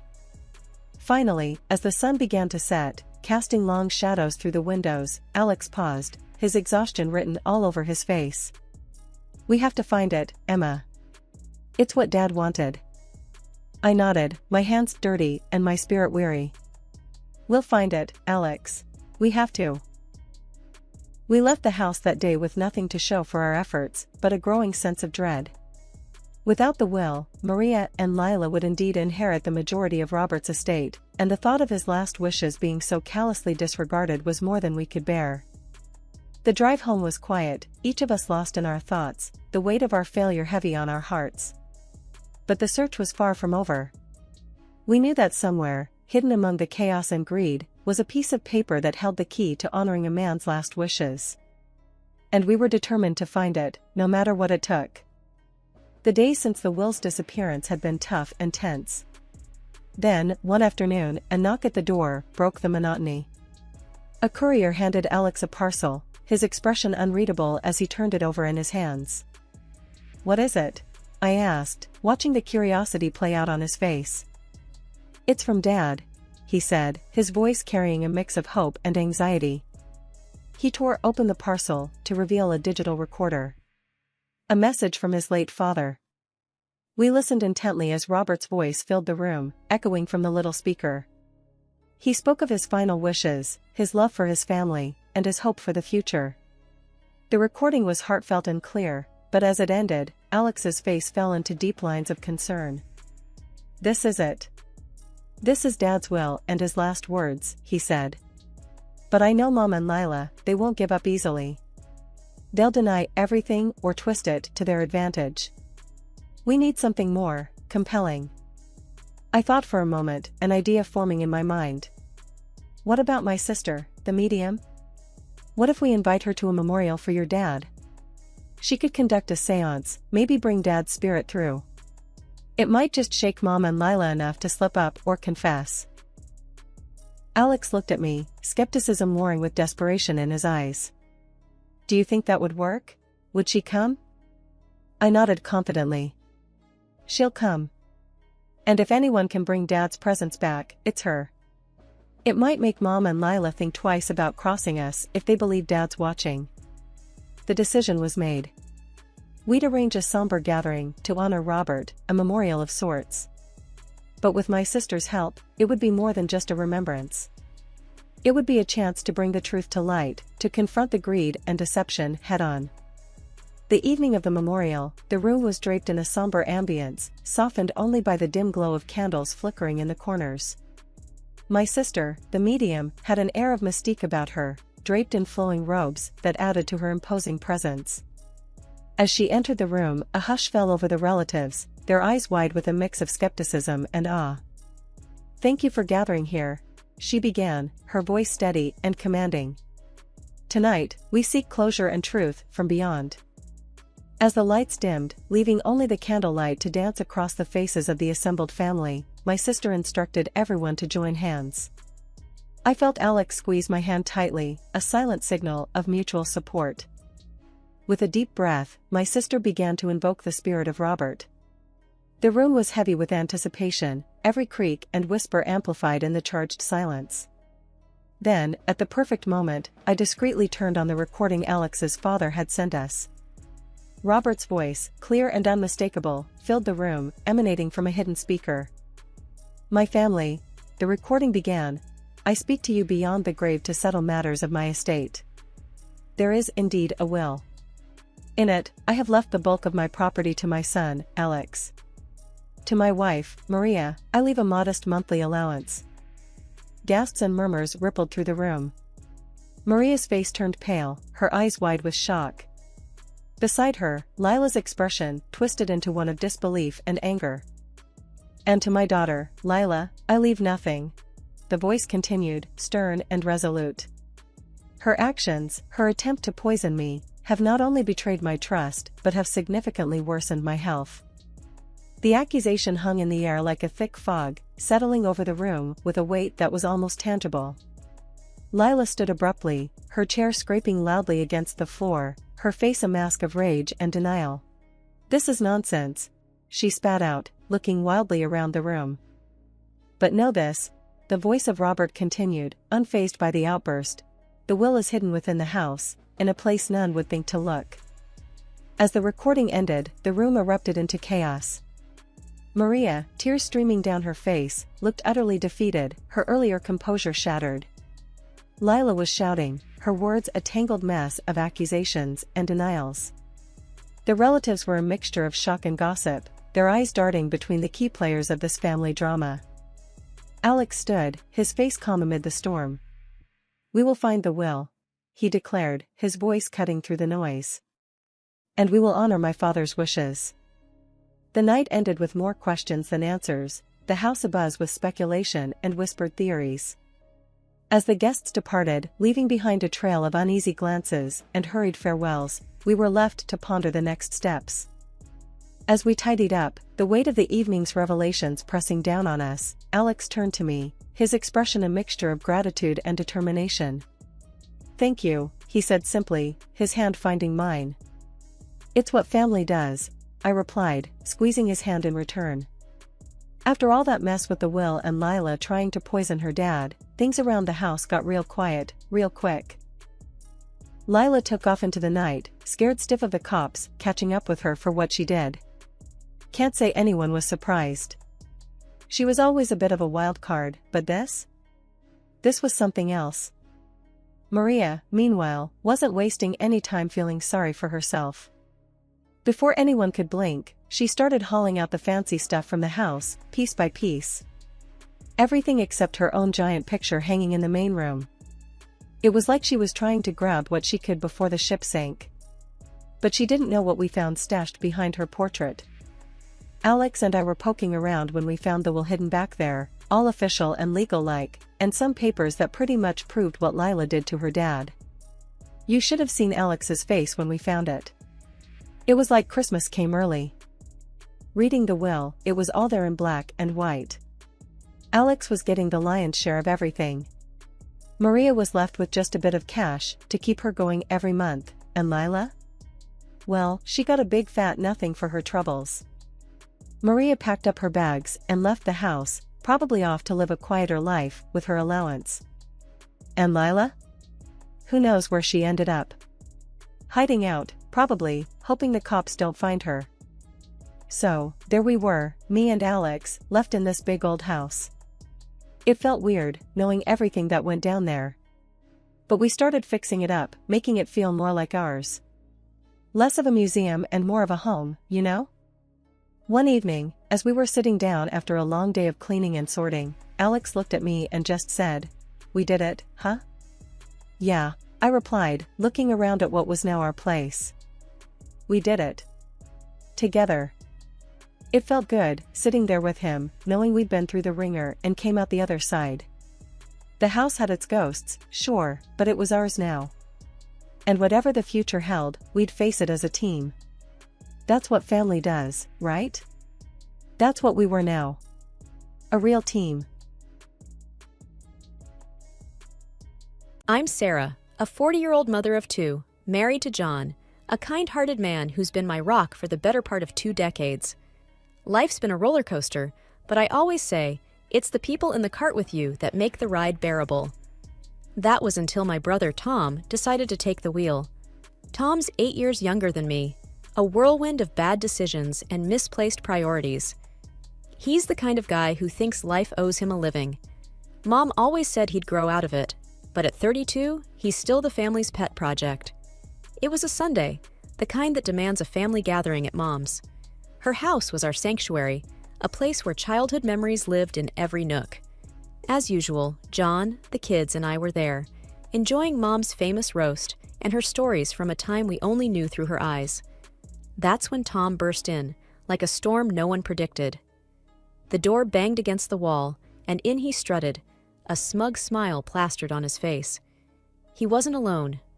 Clinging to his arm was a young woman, barely out of her teens, her pregnant belly blatantly obvious in a dress that was, let's just say, more suited for a nightclub than a family lunch. John choked on his tea. Emily, my 12-year-old, asked if she was going to be an aunt. Max, the 8-year-old, was more interested in why Aunt Lisa's dress was so shiny. "Family, meet Lisa, my fiancée," Tom announced, as if he was unveiling a prize. Mom's fork dropped. "Fiancée? Tom, we talked about this." Lisa flipped her hair and shot us a look that could curdle milk. "Yeah, we're getting married. And this little guy," she patted her belly, "is Tom Jr." The room was so quiet, you could hear the clock ticking. John cleared his throat. "Congratulations, Tom. That's big news." Tom smirked. "We're staying here for a while. You know, till we get our own place." Mom tried to smile, but I saw the worry in her eyes. It was like watching someone set up camp at the edge of a cliff. That night, after the kids were in bed, John and I talked.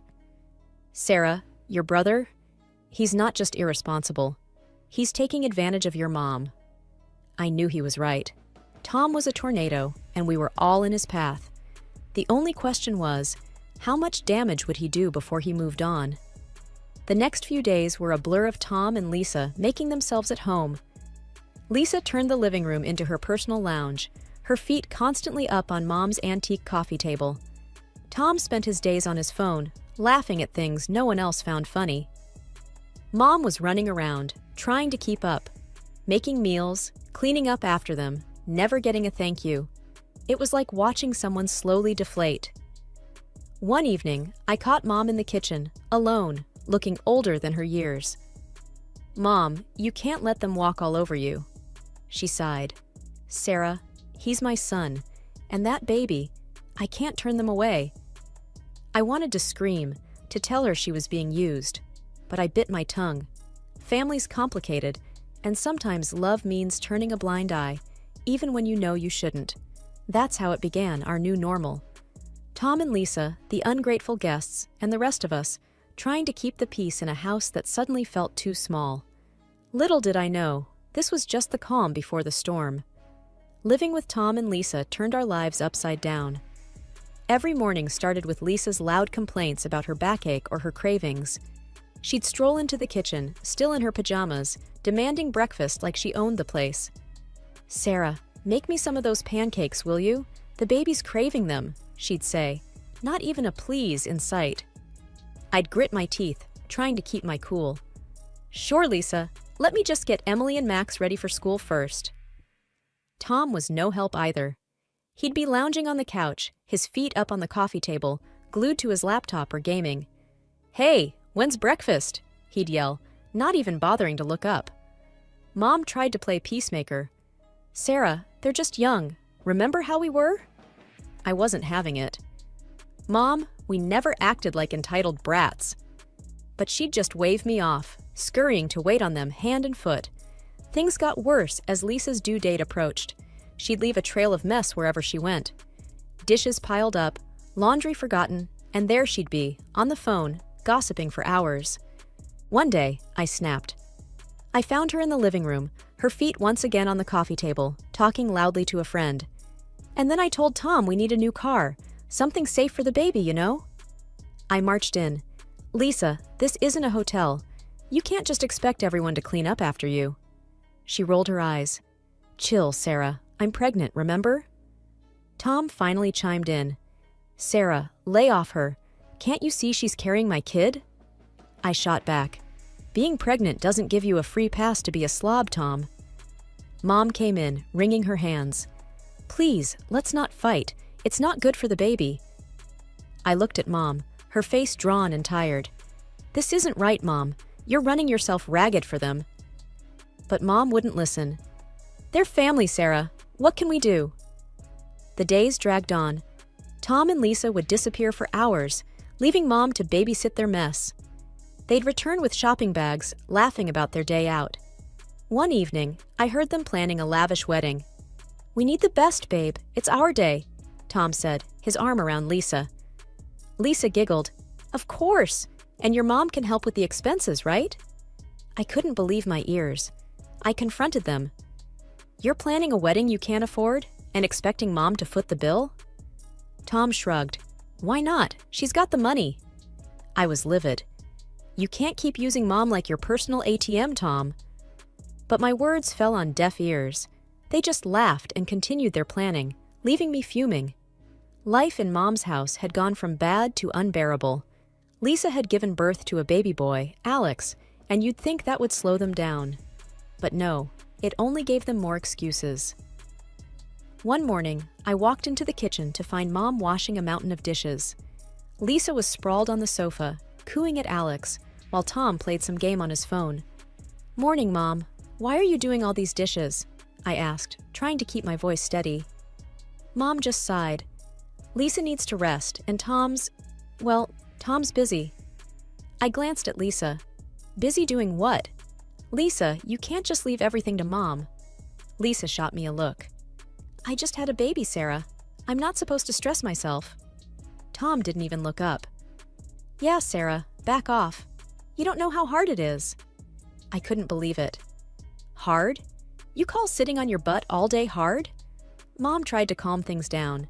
It's okay, Sarah. I don't mind. But I was past caring. No, it's not okay. You're not their servant. It was like talking to a wall. Tom and Lisa just didn't care. They'd leave the house for hours, leaving Mom to take care of Alex. They'd come back with bags of clothes and gadgets, bragging about their great deals.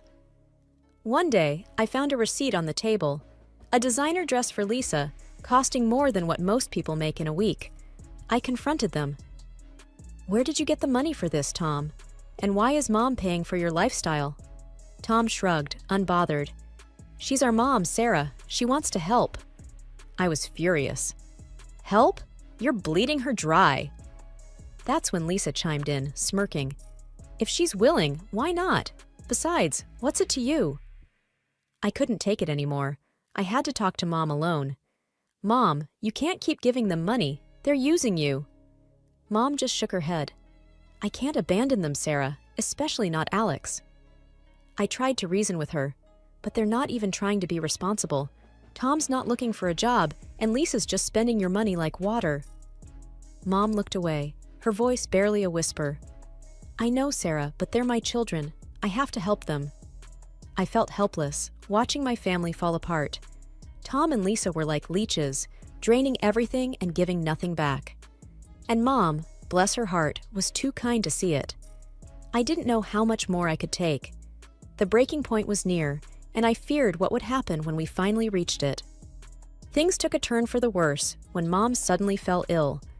It happened so fast. One day she was her usual self, and the next she was bedridden, looking frail and weak. I was at her bedside, holding her hand. Mom, you're going to get through this, I whispered, trying to sound more hopeful than I felt. She gave me a tired smile. I'm just worn out, Sarah. I've lived a good life. Tom and Lisa were nowhere to be seen, probably out spending more of Mom's money. I couldn't hide my anger anymore. Where are they, Mom? Why aren't they here helping? Mom's eyes were sad. They have their own lives, Sarah. Don't be too hard on them. But I couldn't let it go. Their own lives? They're living off you, Mom. And now, when you need them the most, they're absent. Mom just sighed. It broke my heart to see her like this, defeated and alone. Then, the inevitable happened. Mom passed away quietly one night, with me by her side. Tom and Lisa were out, probably having the time of their lives, oblivious to the tragedy unfolding at home. The funeral was a blur. I remember seeing Tom and Lisa arrive, looking like they were going to a party rather than mourning a loss. Lisa's dress was inappropriately short and flashy, even for a funeral. People were murmuring, and John squeezed my hand, trying to offer some comfort. After the service, Tom pulled me aside. Sarah, we need to talk about Mom's will. I was still in shock from losing Mom. Now? Can't this wait, Tom? He was insistent. No, it can't. I know she left the house to me. We need to sort this out.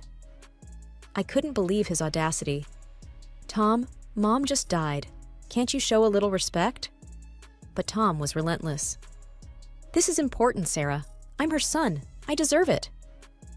The day after the funeral, I went to Mom's house to start sorting through her things.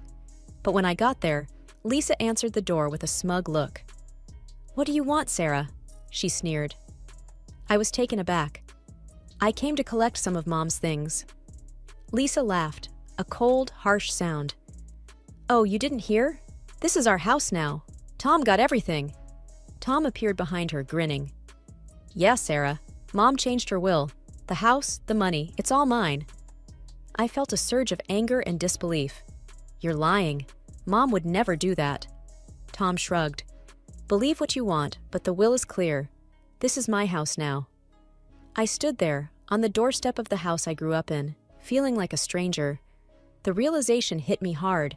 Not only had I lost my mother, but now I was losing my childhood home to my greedy brother and his manipulative wife. As I walked away, I knew this wasn't the end. I had to fight back, for Mom, for my family, and for what was right. But little did I know, the battle ahead would be tougher than anything I'd faced before. I was a bundle of nerves as I walked into the notary's office. The whole situation felt like a bad dream. Losing Mom was hard enough, but fighting with Tom over her will was something I never imagined. The notary, Mr. Jacobs, was an old family friend. He looked up as I entered, his face somber.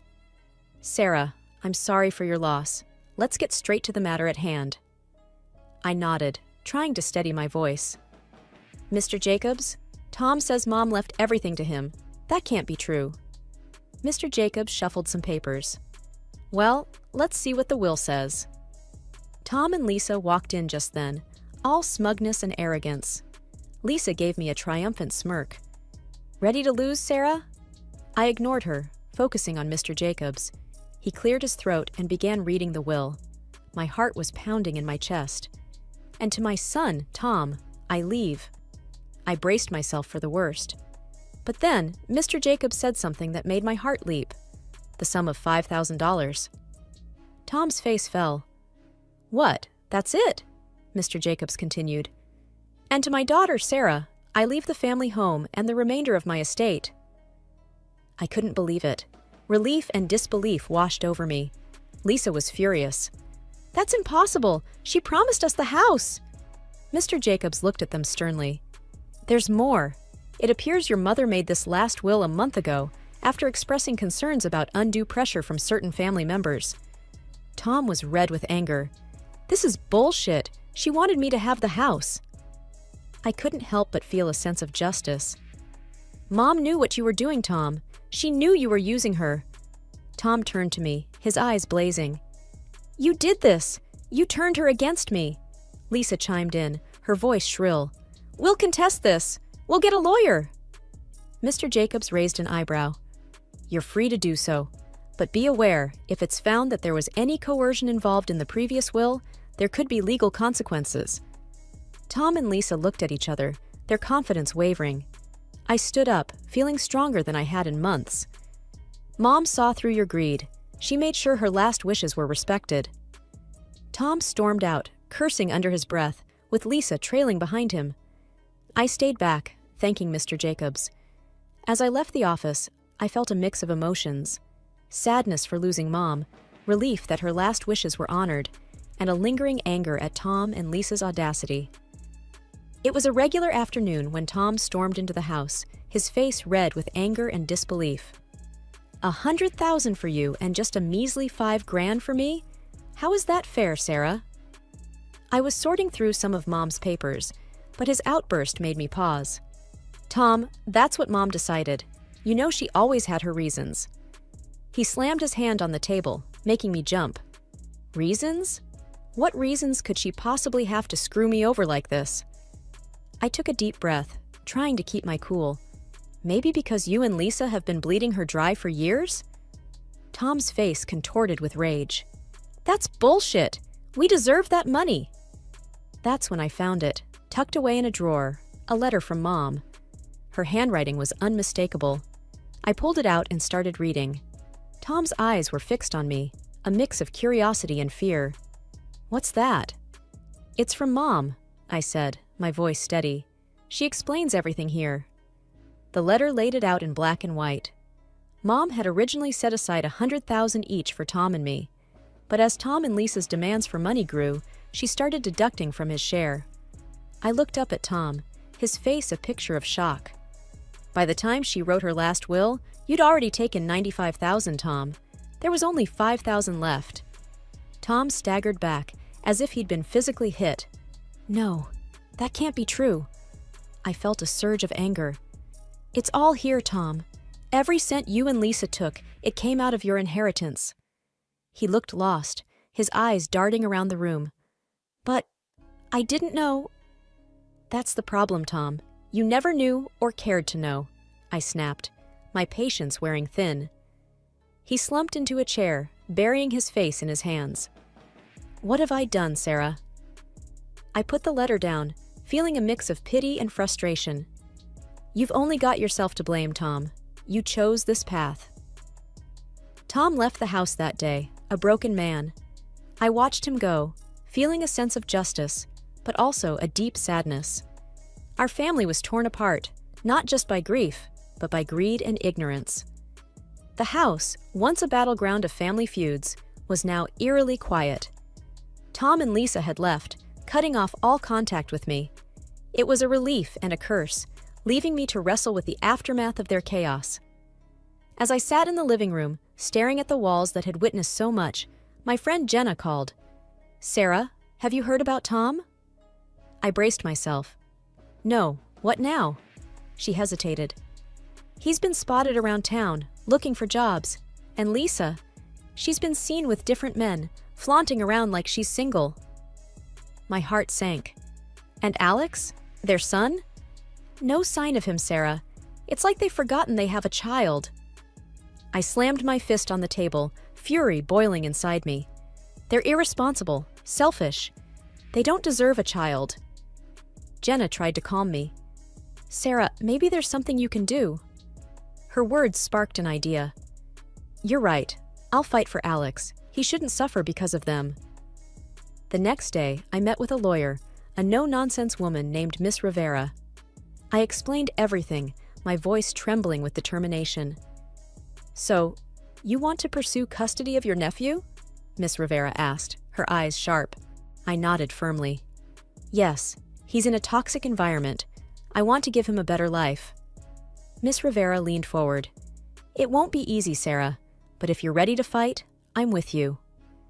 I felt a surge of resolve. I'm ready, whatever it takes. The legal battle that followed was tough. Tom and Lisa were unpredictable, sometimes cooperative, sometimes hostile. But I didn't back down. One evening, after a particularly grueling day in court, John wrapped his arms around me. You're doing the right thing, Sarah. It's hard, but right. I leaned into his embrace, exhausted but hopeful. I just want Alex to be safe, to have a family that cares. The day the judge granted me temporary custody of Alex was bittersweet. He was a sweet boy, confused and scared, but he slowly opened up to us. Emily and Max adored him, and he brought a new kind of joy into our home. Tom's reaction was a mix of anger and defeat. You've taken everything from me, Sarah. I faced him, my voice unwavering. I'm protecting Alex, something you should have done. As Tom stormed off, I realized our relationship might never be repaired. But this wasn't about us. It was about a little boy who needed a stable home. Life with Alex was a new adventure. There were challenges, of course, but also laughter and love. He was becoming a part of our family, and I was determined to make it permanent. Looking back, I knew I'd made the right decision. It was time for new beginnings, for all of us. A chance to heal, to grow, and to build a future filled with love and stability. That was the legacy I wanted to leave, a stark contrast to the selfishness and greed that had once threatened to tear us apart. The house, once a reminder of familial discord, was now filled with laughter and the pitter-patter of little feet.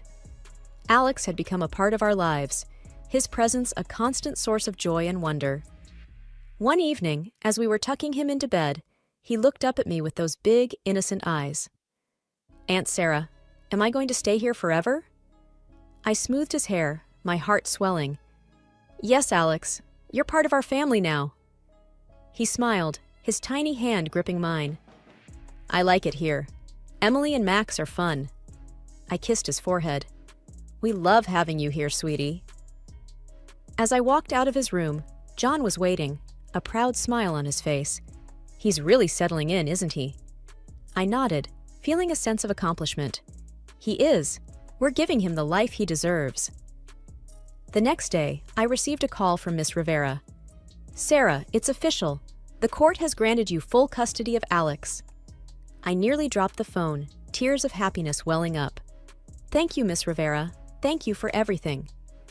After hanging up, I shared the news with the family. Emily and Max cheered, hugging Alex in a group embrace. Even John had tears in his eyes. We're a family, John said, his voice choked with emotion. A real, complete family. The journey had been long and fraught with challenges, but we had come out stronger. I thought about Tom and Lisa wherever they were. I hoped they would find their way, but my focus was now on the children, our family. In the months that followed, Alex blossomed. He was no longer the timid boy we first met. He was confident, happy, and loved. One day, while we were all in the garden, Alex came running up to me, a dandelion in his hand. Look, Aunt Sarah, I made a wish. I crouched down to his level. And what did you wish for? He grinned, his eyes sparkling. I wished we'd all be together forever. I hugged him tight. That's the best wish, Alex, and it's come true. As I looked around at my family, I felt a deep sense of peace. We had weathered the storm and emerged stronger. Our future was filled with hope, love, and the promise of new beginnings. This was our story, a testament to the strength of family and the power of love. It was a future of hope, and we were ready to embrace it with open arms. Life has a funny way of mixing the sweet with the bitter. That's how I describe my current life situation. I'm Emma, 27 years old, newly married to Jack, the kind of man who makes every day brighter. We live in a small house, a charming place really, left to me by my grandfather. It's our little haven, filled with love and the dreams of a future family. Jack and I were saving up, hoping to buy a bigger house someday. But for now, this place is our world. It's quaint, filled with memories of my childhood, and now of our life together. Then there's Jack's family. His parents, Mike and Susan, are decent folks. Mike's a bit stern, the kind who believes in hard work and responsibility. Susan, she's a sweetheart, always trying to smooth things over whenever there's a disagreement. But the real challenge in the family dynamic? That'd be Lily, Jack's younger sister. She's 24, living a life starkly different from ours. She doesn't work, spending her days hanging out with friends and living life at her own pace. Family dinners are often an interesting affair. Like this one Sunday, we were all gathered around the table at our house. Mike was in his usual form, lecturing Lily about getting a job. Lily, you're 24. It's high time you started thinking about your future, Mike said sternly, barely looking up from his plate. Lily just scoffed. Oh, come on, Dad. I'm doing just fine. Why rush life? It was the usual script. Susan, ever the mediator, jumped in to defend her. Mike, leave her be. She's still figuring things out. Mike's disapproval was palpable, but he let the topic drop. This was a recurring theme. Mike trying to push Lily towards independence, and Susan cushioning her fall every time. It's a tightrope walk in their household. Lily's relationship with work, or the lack thereof, wasn't just a topic at the dinner table. It was a family concern. And yet, there was this unsaid rule, not to push too hard, not to upset the delicate balance. Jack and I, we try to stay out of it. We've got our own plans, our own future to build. But sometimes, family issues have a way of spilling over, don't they? After that Sunday dinner, things started to change, slowly at first, then all at once. Lily began dropping by our house more often. Initially, it was just the odd visit here and there. But soon, it became a regular thing. Almost every other day, she'd show up, sometimes even when Jack and I weren't home. I remember one afternoon, I was in the middle of baking when I heard the front door open. In walked Lily, as if she owned the place. Hey, Emma, she greeted cheerfully, sauntering into the kitchen. Smells good in here. What are you making? I forced a smile. Just some banana bread, for dessert tonight. Lily didn't seem to get the hint. She plopped down at the kitchen table, watching me. Cool. I'll stick around for a bit if that's okay. It wasn't, not really. But what was I supposed to say? Sure, Lily. Make yourself at home. The visits became more intrusive. Lily would help herself to food in the fridge, lounge on the sofa for hours, sometimes even borrow my clothes without asking. I tried to brush it off, told myself she was just being friendly in her own way. But one day, I reached my limit. I walked into the living room to find Lily sprawled on the couch, flipping through a photo album, one of our wedding albums. Lily! I couldn't hide my irritation. That's private. Can't you ask before going through our things? She looked up, seemingly unfazed. Oh, relax, Emma. We're practically sisters. What's mine is yours, and what's yours is mine, right? I sighed, trying to keep my composure. That's not really how it works, Lily. There should be some boundaries, She just shrugged and went back to the album. I felt this wave of frustration, but I swallowed it down. No use arguing. Jack noticed the tension, too. One evening, after Lily had left, he found me sitting on the couch, lost in thought. What's up, Em? He asked, sitting down beside me. I looked at him, the words spilling out. It's Lily. She's here all the time, going through our stuff. It's like we don't have any privacy anymore. Jack frowned. I know, I've noticed. I'll talk to her, okay? She probably doesn't realize she's overstepping. I nodded, though I wasn't sure talking would help. Lily had this way of just brushing off any criticism, laughing it away like it was nothing. True to his word, Jack spoke to Lily a few days later. I wasn't there for the conversation, but he told me about it afterward. He said he'd been gentle but firm, explaining that while she was always welcome, she needed to respect our space and privacy. She took it well, Jack assured me. Said she didn't realize she was being a bother. She'll back off. I wanted to believe him, but there was a part of me that doubted things would change. And, as it turned out, I was right. The visits continued, and with them, the tension grew. It was like walking on eggshells in my own home, never knowing when Lily would pop up next. The situation with Lily escalated quicker than I expected. It was a Tuesday afternoon, one of those rare days when I had the house to myself. Or so I thought. I was upstairs, tidying up the guest room, when I heard a noise from our bedroom. My first thought was Jack had come home early, but a peek down the hall confirmed my worst suspicion. It was Lily. There she was, in our bedroom, rummaging through my dresser. My heart pounded with a mix of anger and disbelief as I watched her casually pull out my clothes, examining them as if she was in a store. Lily, what the heck are you doing? My voice was louder than I intended, echoing off the walls. She jumped, clearly not expecting to get caught. Oh, Emma, it's just you. I was looking for something to wear tonight. You won't mind, right? Mind? Of course, I minded. Lily, this is not okay. You can't just go through my things like this. It's invasive and disrespectful. She rolled her eyes, a move that infuriated me further. Calm down, Emma. It's not a big deal. I just wanted to borrow a dress. I felt my patience snap. It is a big deal, Lily. This is my home, my privacy. You can't just barge in and take whatever you like. Her attitude was dismissive, almost mocking. Geez, Emma, you're acting like I'm a thief or something. I'm just borrowing. I was about to respond when my phone rang. It was Jack. Taking a deep breath to calm my nerves, I answered, trying to sound normal. Hey, Jack, what's up? Hey, Em, just checking in. How's your day going? I glanced at Lily, who was still standing there, a defiant look on her face. Not great, actually. We need to talk when you get home.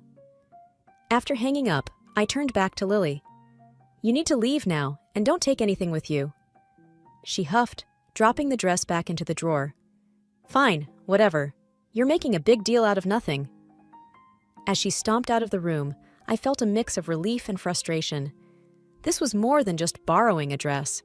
It was a total disregard for boundaries, and I knew it couldn't go on. That evening, when Jack came home, we had a long talk. I told him everything, not just about today, but about how Lily's behavior had been affecting me for weeks. Jack looked troubled. "I'm sorry, Em. I thought talking to her would help. I didn't realize how bad it was." "We need to do something, Jack. It's not just about the clothes or the food. It's about respect and privacy. She's crossing the line, and it's not fair to us." Jack nodded, his expression serious. "I'll talk to her again. I'll make it clear that she can't do this. If she doesn't listen, we'll have to limit her visits." Despite Jack's efforts to set things straight with Lily, our problems were far from over. In fact, they got worse. It started with small things: a missing pair of earrings, a scarf I couldn't find anywhere. At first, I thought I was just being forgetful, but then the evidence became too obvious to ignore. One evening, I was scrolling through social media when I saw a new post from Lily. There she was, grinning at the camera, wearing my missing scarf. My heart sank. It wasn't just forgetfulness. Lily was taking my things. "Jack, come look at this!" I called out, holding up my phone when he walked into the room. He leaned over, looking at the screen. "Isn't that your scarf?" "Yes, it is," I said, a bitter taste in my mouth. "She took it, Jack. She's been taking my things." Jack's face hardened. "I'll talk to her. This is crossing the line." The next day, Jack confronted Lily. I wasn't there, but he told me about it later. He said he was direct, showed her the photo, and asked about the scarf.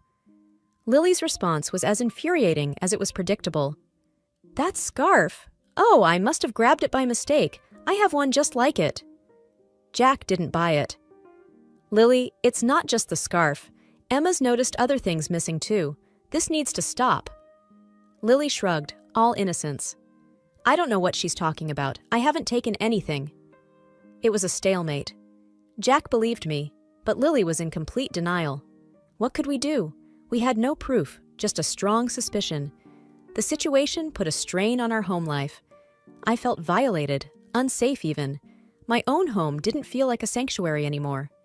Every time I left a room, I wondered if something else would be missing when I returned. It wasn't long before another incident occurred. This time, it was a pair of sunglasses. I knew I had left them on the kitchen counter, but they were gone the next morning. And, as if on cue, Lily showed up later that day wearing a pair identical to mine. "Nice sunglasses," I commented, unable to keep the edge out of my voice. Lily looked at me, a smirk playing on her lips. "Thanks. Got them a while back. Pretty cool, right?" I didn't respond. What was the point? It was clear she wasn't going to admit to anything. Jack was as frustrated as I was. "I don't know what else we can do, Em. If she won't admit it, how can we stop her?" I didn't have an answer. We were stuck in this cycle of theft and denial, and it was wearing me down. I started hiding my valuables, locking doors I never used to lock. It felt ridiculous, but I didn't know what else to do. The thefts were bad enough, but what happened one Friday night took everything to a whole new level. Jack and I were curled up on the couch, watching a movie, trying to forget our troubles for a while. It was late, maybe around 11 p.m., when we heard a commotion outside. Loud voices, laughter, the sound of a car door slamming. My heart sank as I peeked out the window. There, in our driveway, was Lily, looking tipsy, with a group of her friends. They stumbled towards the door, and before we could react, they barged in. Lily was leading the pack, a drunken grin on her face. "Surprise!" she slurred, as her friends filed in behind her, loud and unruly. Jack stood up, his expression a mix of anger and disbelief. "Lily, what the hell? It's almost midnight!" Lily just giggled, swaying slightly. "Chill, bro. We just wanted to hang out, have some fun." Her friends were already making themselves at home, one of them heading to the fridge, another cranking up the music on their phone. I felt a surge of frustration. "This is not okay, Lily. You can't just show up like this, especially not this late." Lily waved her hand dismissively. "Oh, come on, Emma. Loosen up a bit. We're just having a little fun." Jack's patience snapped. He marched over to the group at the fridge. "No, Lily, you need to leave. Now. This is our home, and you're disrespecting it." One of Lily's friends, a tall guy with a loud laugh, piped up. "Hey man, no need to be a buzzkill. We're just partying a bit." Jack was seething. "I don't care. Get out, or I'm calling the police." The atmosphere shifted from rowdy to tense. Lily looked at Jack, her expression sobering a bit. "You wouldn't call the cops on your own sister, would you?" Jack didn't waver. "Try me. This is the last straw, Lily." There was a moment of standoff, then Lily sighed dramatically. "Fine, we're leaving. You're such a killjoy, Jack." As they filed out, the relief was palpable. Jack locked the door behind them and turned to me, his face a mixture of anger and worry. "I'm sorry, Em. I had no idea she would do something like this." I just nodded, feeling emotionally drained. "It's not your fault, Jack. But this can't go on. She's out of control." The incident at our home was a wake-up call.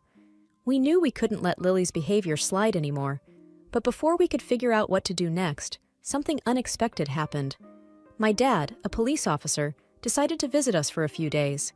He had always been my rock, and I was grateful for his presence, especially now. He arrived on a Thursday, his old duffel bag in hand, and a reassuring smile on his face. "Hey, Pumpkin," he greeted me, giving me a firm hug. "Thought I'd drop by and spend some time with my favorite daughter." I smiled, feeling a sense of relief wash over me. "I'm your only daughter, Dad, but I'm glad you're here." The only unpleasant moment is Lily, who ran in for a minute, asking to go to the toilet. After a moment's thought, I let her into the house, not wanting to make a scandal in front of Dad. Dad was a man of few words, but his presence alone made me feel safer. He had a way of bringing calm to any storm. That evening, we had a quiet dinner, and I could tell Jack felt more at ease too. The next morning, things took a turn. Dad usually kept his wallet and a few personal items in a small pouch he carried. But when he went to grab his wallet, his brow furrowed in confusion. "That's odd," he muttered, searching through his pouch. "I could have sworn I had my card in here." Jack and I exchanged a look. "What's wrong, Dad?" I asked, a sinking feeling in my stomach. "My bank card, it's missing." He sounded more puzzled than worried. We immediately called the bank and blocked the card. Just then, my phone rang. It was Lily. Her voice was loud and slurred, the sound of music and chatter in the background. "Emma, why the hell did you block the card? I can't withdraw any money." My heart stopped. "What are you talking about, Lily?" "The card, Emma. The one I took from your room. I was using it to buy drinks, and now it's blocked." I felt a mix of anger and shock. "Lily, that wasn't my card. It was my dad's. He's a police officer, for God's sake." There was a pause, and then a nervous laugh from Lily. "You're joking, right? That's not funny, Emma." "Dad, she took your card," I said, turning to my father, who was now listening intently. He took the phone from me. "Lily, this is Officer Williams. You need to return my card immediately, or there will be consequences." There was a moment of silence, then the line went dead. Dad looked at us, his expression grave. "I'll have to report this. It's a serious matter." Jack put his hand on my shoulder. "I'm so sorry, Dad. We had no idea she would do something like this." Dad just nodded, his face stern. "I'll handle it from here. Don't worry." The reality of the situation hit me hard. Lily had stolen a police officer's card. This was no longer just a family issue. It was a legal one. I felt a mix of emotions: anger, disbelief, worry. What would happen to Lily now? This was a mess that she had created, and now we were all caught in it. The situation escalated quickly after Lily hung up the phone. Dad immediately got in touch with his colleagues at the station to report the stolen card. He was calm and professional, but I could tell he was upset. "I never thought I'd be filing a report against my own daughter-in-law's sister," he said, shaking his head. "But we need to follow procedure." Jack and I sat in the living room, feeling a mix of anxiety and disbelief. It wasn't long before we heard a knock on the door. It was 2 police officers, Dad's colleagues, who had come to take a statement. As they were wrapping up, another call came in. It was Susan, Jack's mom, her voice frantic. "Emma, what's this I hear about Lily and a stolen card? Tell me it's not true."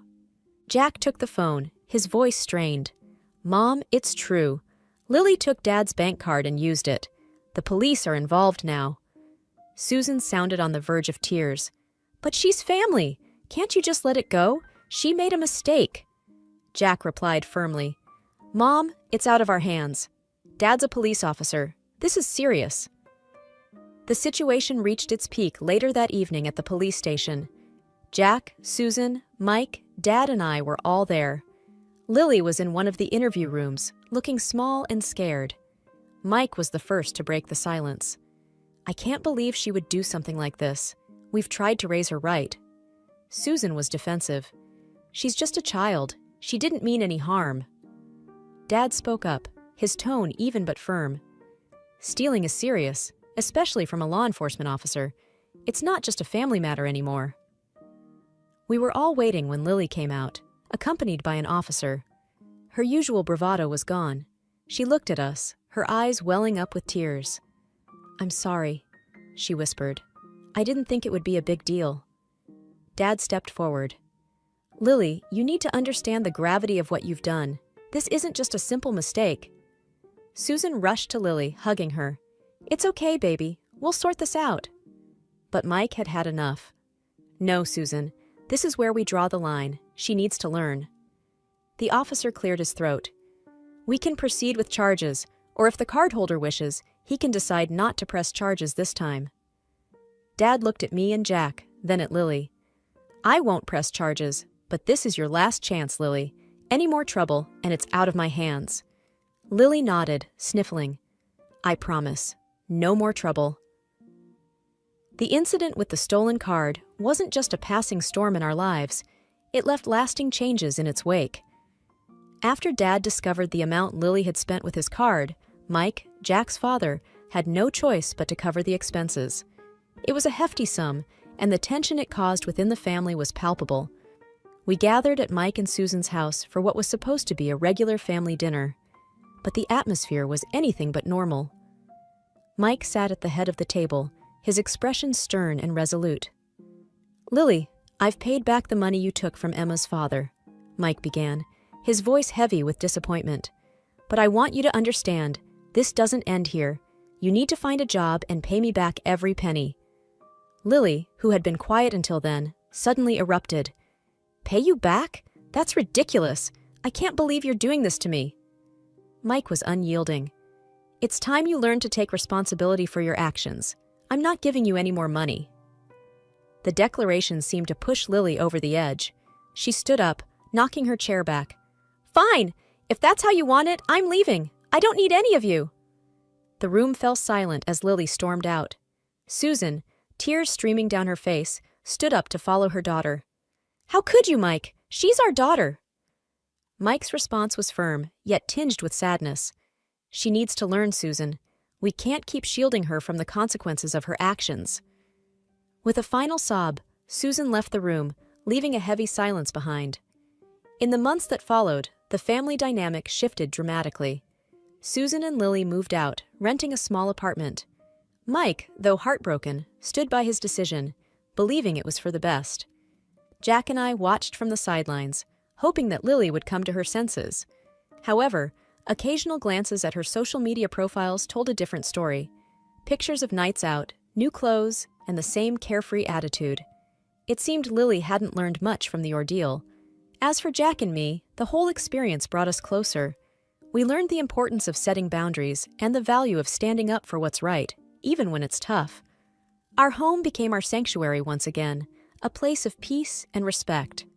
Looking back, I realized that every family faces its trials. Ours was a difficult one, filled with tough love and hard decisions. But through it all, we learned valuable lessons about responsibility, respect, and the sometimes painful process of growing up. Hey, my name's Anna. My life's kinda been one for the books, and by that I mean, it's like ripping off a band-aid, quick, kinda painful, and mostly forgettable. If you got a minute or two, pull up a chair. I've got a saga that'll make you thankful for your crazy relatives. Let's start with my so-called family. Picture a quaint little house with a white picket fence, backyard BBQs, and a family dog named Buster who's missing a few patches of fur. That's where the Norman Rockwell painting ends. Inside that picture-perfect home was my big sister, Rachel, basically the queen bee. Then there's me, I guess I was like the worker bee, just buzzing around doing my thing, barely noticed. I gotta hand it to Rachel though, she knew how to play the game. Blonde, a smile that could light up a dive bar, and a way with words that made our folks melt like a popsicle in July. She snagged everything growing up. A shiny new bike? Rachel's. The last slice of pizza? Also Rachel's.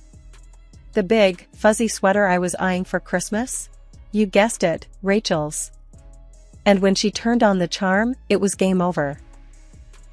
Mom, Dad, can I please get that dress for prom? She'd bat her eyes, and they fell for it every time. Me, though? I'd get the leftovers and the hand-me-downs. But don't get me wrong, I wasn't exactly Oliver Twist or anything. Got clothes on my back, a roof over my head, but let's just say life wasn't handing me any silver spoons. Now, my folks. Dad worked the kind of job where he came home with grease under his nails and a tired smile. Mom? She was a wizard with a spatula and a knack for sniffing out BS, unless it came from Rachel. When Rachel got into that fancy pants college with the big lawns and the ivy-covered walls, it was like Christmas came early and stayed late. Mom and Dad threw a party that could wake the dead. But by the time I was ready to start thinking about my own future, the parade had long passed. Suddenly, it was all, money's tight, Anna, and real life's about making sacrifices, you know? I remember them breaking the news, sitting at the kitchen table that had a wobbly leg. Dad was scratching the back of his neck, a sure sign he wasn't keen on the conversation. Anna, we've been crunching the numbers, and it's just not looking good, he'd said. You gotta be realistic, Anna, Mom piped in, stirring her coffee even though it didn't need any. College ain't cheap. Maybe it's time you think about getting a job. You know, help out a bit. The way they danced around it, you'd think they were telling me Buster ran off to join the circus rather than just saying straight that my dreams were too expensive. So there I was, not even 18 and slapped with the reality that school was a no-go. I wasn't about to roll over and let dreams die, you know? My plan was as plain as it could be, work my fingers to the bone, save every penny, and get myself into that courtroom someday with ESQ tagged to the end of my name. The jobs I had weren't glamorous by any stretch. By day, I was slinging coffee and dodging pastry crumbs. By night, I was up to my elbows in suds, washing dishes at a diner that had seen better days. You've gotta be the hardest working person I know, Anna, Emily said one night in our dingy little kitchen. She was a freelance graphic designer with a laugh that could light up the whole block. Yeah, agreed Trish, who was stringing her bass guitar, getting ready for a gig with her band. If there's anyone who can pull this off, it's you. Their words were like a pat on the back, a cheer from the sidelines that kept my feet moving.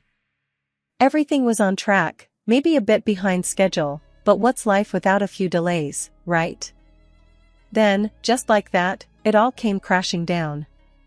I woke up one morning with what I thought was a killer flu. Turns out it was way more serious. Long story short, I landed in the hospital with a stack of medical bills that looked like the Encyclopedia Britannica. Ms. Anna, your insurance covered some of it, but... The lady at the billing department had a voice that sounded like she was always about to deliver bad news. Which she did, big time. You still owe quite a bit, she said, pushing a bill across the desk that made my heart sink into my sneakers. There went my college fund, swallowed up by numbers and decimal points I could barely comprehend. I tried to plead my case, get a payment plan or something. Look, I got nothing, I told her, every part of me wanting to crawl into a hole and give up. It's not personal, hon, it's just the system, she replied, but it sure felt personal to me. Back at our apartment, the atmosphere was as stale as the pizza we left out overnight. There go the textbooks, I muttered, flipping through the pages of legal definitions I still hadn't memorized. We sat there, 3 dreams deferred, wrapped up in the brutal honesty of our cramped living space. What next? Trish asked after a silence that overstayed its welcome. I didn't have an answer, just a bunch of question marks dancing around my head.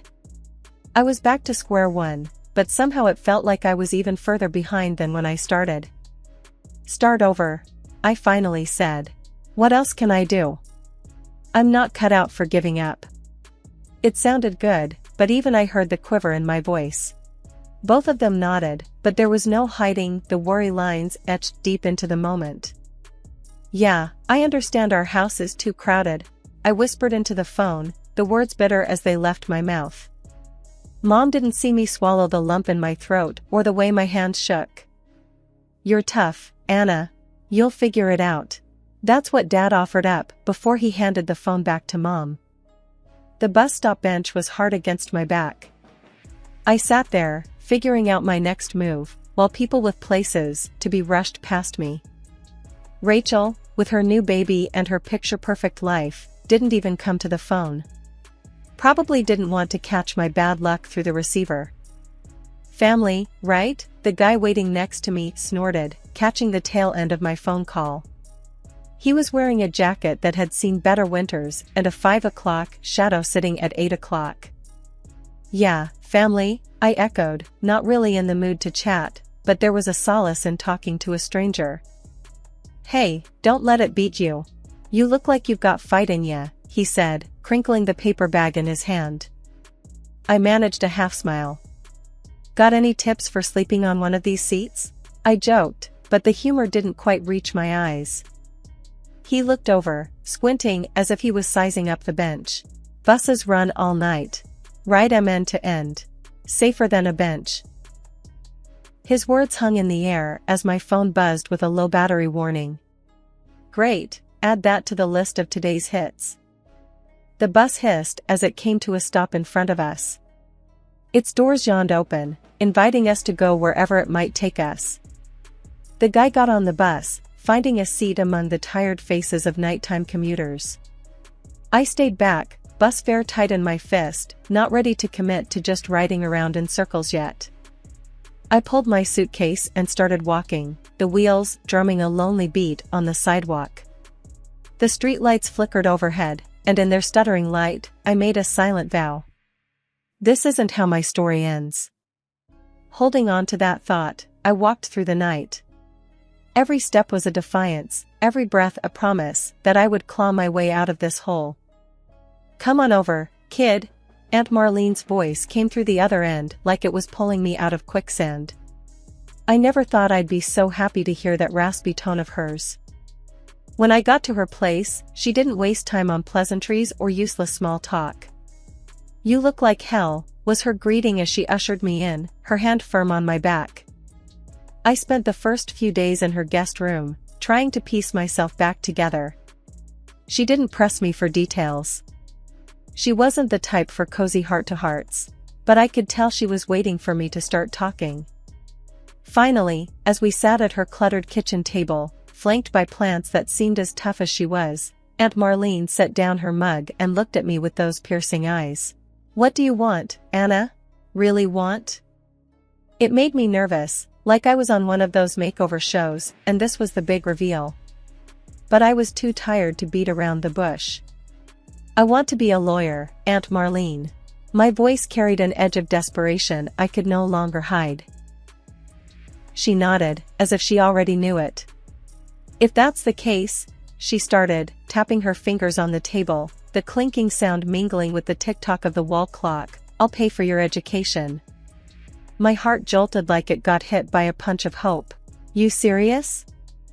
As a heart attack. But, she raised her finger, slicing the air with her condition. You keep your grades up. No slacking. Her words were stern, yet there was a spark in her eyes, telling me she believed in me. Really? I couldn't help the grin that broke through, wide as the ocean. Really? I didn't scrim and save just to blow my money on bingo and whiskey. I stood up and hugged her, tight, the words, thank you, getting crushed between us. Now, none of that mushy stuff, she grumbled, but she patted my back before shooing me off. And you're gonna work for me, part-time. I need more help around here than I care to admit. What kind of work? I was eager, ready to do just about anything. The kind that needs doing. she replied vaguely, with a dismissive wave of her hand. We'll start with that jungle you call a hairdo, and move on to the yard work tomorrow. I laughed. It was a hearty, genuine sound I hadn't heard from myself in a while. Deal. Don't think I'm just being nice, Aunt Marlene warned. You fall off, get lazy, and the deal's off. I shook my head, the seriousness settling back in. Won't happen. She eyed me for a long moment, then smiled. Good. Now, help me with these damn plants. They've got a better social life than I do. I spent the rest of the day covered in soil, pruning and watering, but the dirt never felt so good on my hands. Aunt Marlene made me work for every penny she was offering, but that was okay. The college days weren't a walk in the park. Aunt Marlene hooked me up big time, but the balance between the books and bills was like juggling knives. Drop one, and it could cut deep. I'd blink open in the mornings after cramming civil procedure, with my alarm buzzing like a bee in a jar. Books spread across the desk like a buffet I didn't want to dig into. When my stomach grumbled, reminding me I was a human who needed fuel, I'd make a run to the nearest food joint on campus. Regular? Lily, who manned the counter, would ask with a knowing look as I approached. Make it a double. Long night ahead, I'd say. She'd pass over the coffee and sandwich. You're going to burn out if you keep at it like this. Can't burn out when you're on fire, I'd quip, even though I felt more like kindling than a blaze. Nights turned into a blur of flashcards and frayed nerves. Whenever my phone buzzed, it was either a reminder for an unpaid bill or a message from Aunt Marlene asking how my day went. I always told her better than it actually was. Then things changed overnight. Aunt Marlene got real sick, like life-taking sick. I squeezed her hand more times than I could count in that too-quiet hospital room. I couldn't say much. What do you say when the person who's your rock is crumbling? So, who's going to yell at me for eating cookies in bed when you're gone? I tried to joke in one of those visits, struggling to keep it light. You better not. She'd rasp, voice a whisper. Crumbs everywhere. We never talked about the money. It was like a silent agreement, the elephant in the room wearing a tutu nobody wanted to comment on. After she passed, I sat in that stiff lawyer's office, more nervous than I ever was for any exam. When the lawyer, a stiff man with a comb-over and glasses sliding down his nose, said, "She's left you the house, Anna," it was like Aunt Marlene was still looking out for me. She what? I blinked, gears in my head grinding to a halt. The house. And, he fiddled with papers. A considerable amount for your student debts, the rest, well, it's for you to figure out. Marlene was clear about making your own way. Despite the knot in my throat, I asked. Did she say anything else? Just that she believed in you. He adjusted his glasses. And that she'd haunt you if you gave up. I laughed through the tears. That was Aunt Marlene, all right. Leaving the office that day, I felt heavier and lighter at the same time. She gave me a legacy, not just in bricks and mortar, but in the belief that I could finish this last lap without her. I was neck-deep in prep for the next big exam when I heard the knock. 3 sharp raps, the kind that tell you this ain't gonna be a friendly how do you do. Pushing open the front door of Aunt Marlene's, my house, there they stood. Mom, Dad, Rachel, and her husband Dave, like some grim reunion. Rachel wasted no time. Her eyes hungry like she was window shopping. Anna, look at us, all together again in this huge place. Like a twisted sitcom, ain't it? I drawled, leaning against the door frame. Anna, Dad started in that tone, the kind that said, sit down, shut up, we've decided. We've been talking. This house should be for Rachel. She's got kids, a family. I raised my brows, incredulity playing on my face. No kidding? Sarcasm heavy as an anchor. Wrong house for that chat, then. Mom's lips tightened, a sure sign she was ramping up to a guilt trip. You'll understand when you have your own family. This is just practical. I must have missed the part where practical meant kicking me out of my own home. I shot back, crossing my arms. Rachel chimed in, batting her eyelashes at me, then eyeing Dave for support, who just shrugged like he always did when she was shopping for a yes man. Sweetie, this house is wasted on you. We could give it life, laughter, children running around. And what, turn Aunt Marlene's parlor into a romper room? The idea felt like acid on my tongue. There's no need to be rude, Dave mumbled, finally finding words. Right, because showing up to claim my house is peak civility, I snapped. You're being selfish, Anna, Dad grunted, convinced of his own righteousness. My laughter was bitter. Selfish? After years of keeping her in your thoughts during birthday cards? Convenient memory you got there. They shuffled, uneasy. This ain't how they imagined their gold digging would go. Anna, Mom softened her voice, the final play voice. Think of the family. I matched her tone. I see now. I am the part of the family that actually gave a damn. A standoff silence settled between us. The kind that's heavy and feels like it's stuffed with cotton. Rachel broke it, predictably. You can be such a... Don't. I warned. Just leave, all of you. As they filed out the same door they came in, burdened by their disbelief and entitlement, Dad turned to me. You'll regret this. I stood tall, looking him square in the eye. The only thing I'll regret is not changing the locks sooner. The door shut behind them, and the silence was mine again. This unwelcome throwback was closed. Inheritance or not, I was keeping Aunt Marlene's legacy, not auctioning it off to the highest bidder in my bloodline. I was beat. The kind of tired that sticks to your bones. Pulling into the driveway after a double shift at the law firm could do that to a person. All I wanted was a hot shower and my bed. As I jammed my key into the lock, it just ground against metal, not budging. What the? I muttered, fiddling with the key. That's when the door swung open.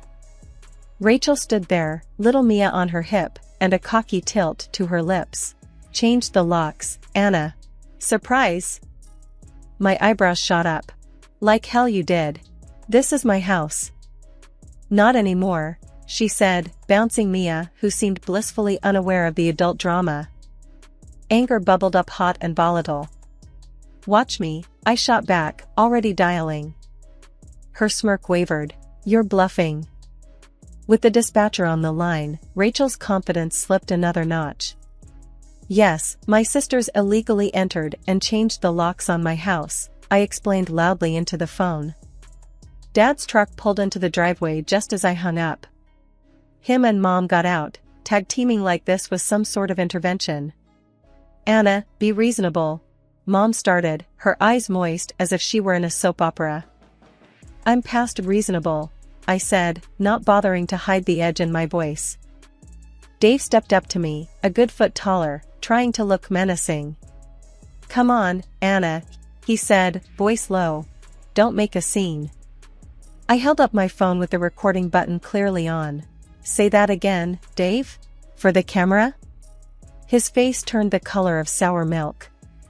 Sirens cut through the heavy air as a cop car pulled into view.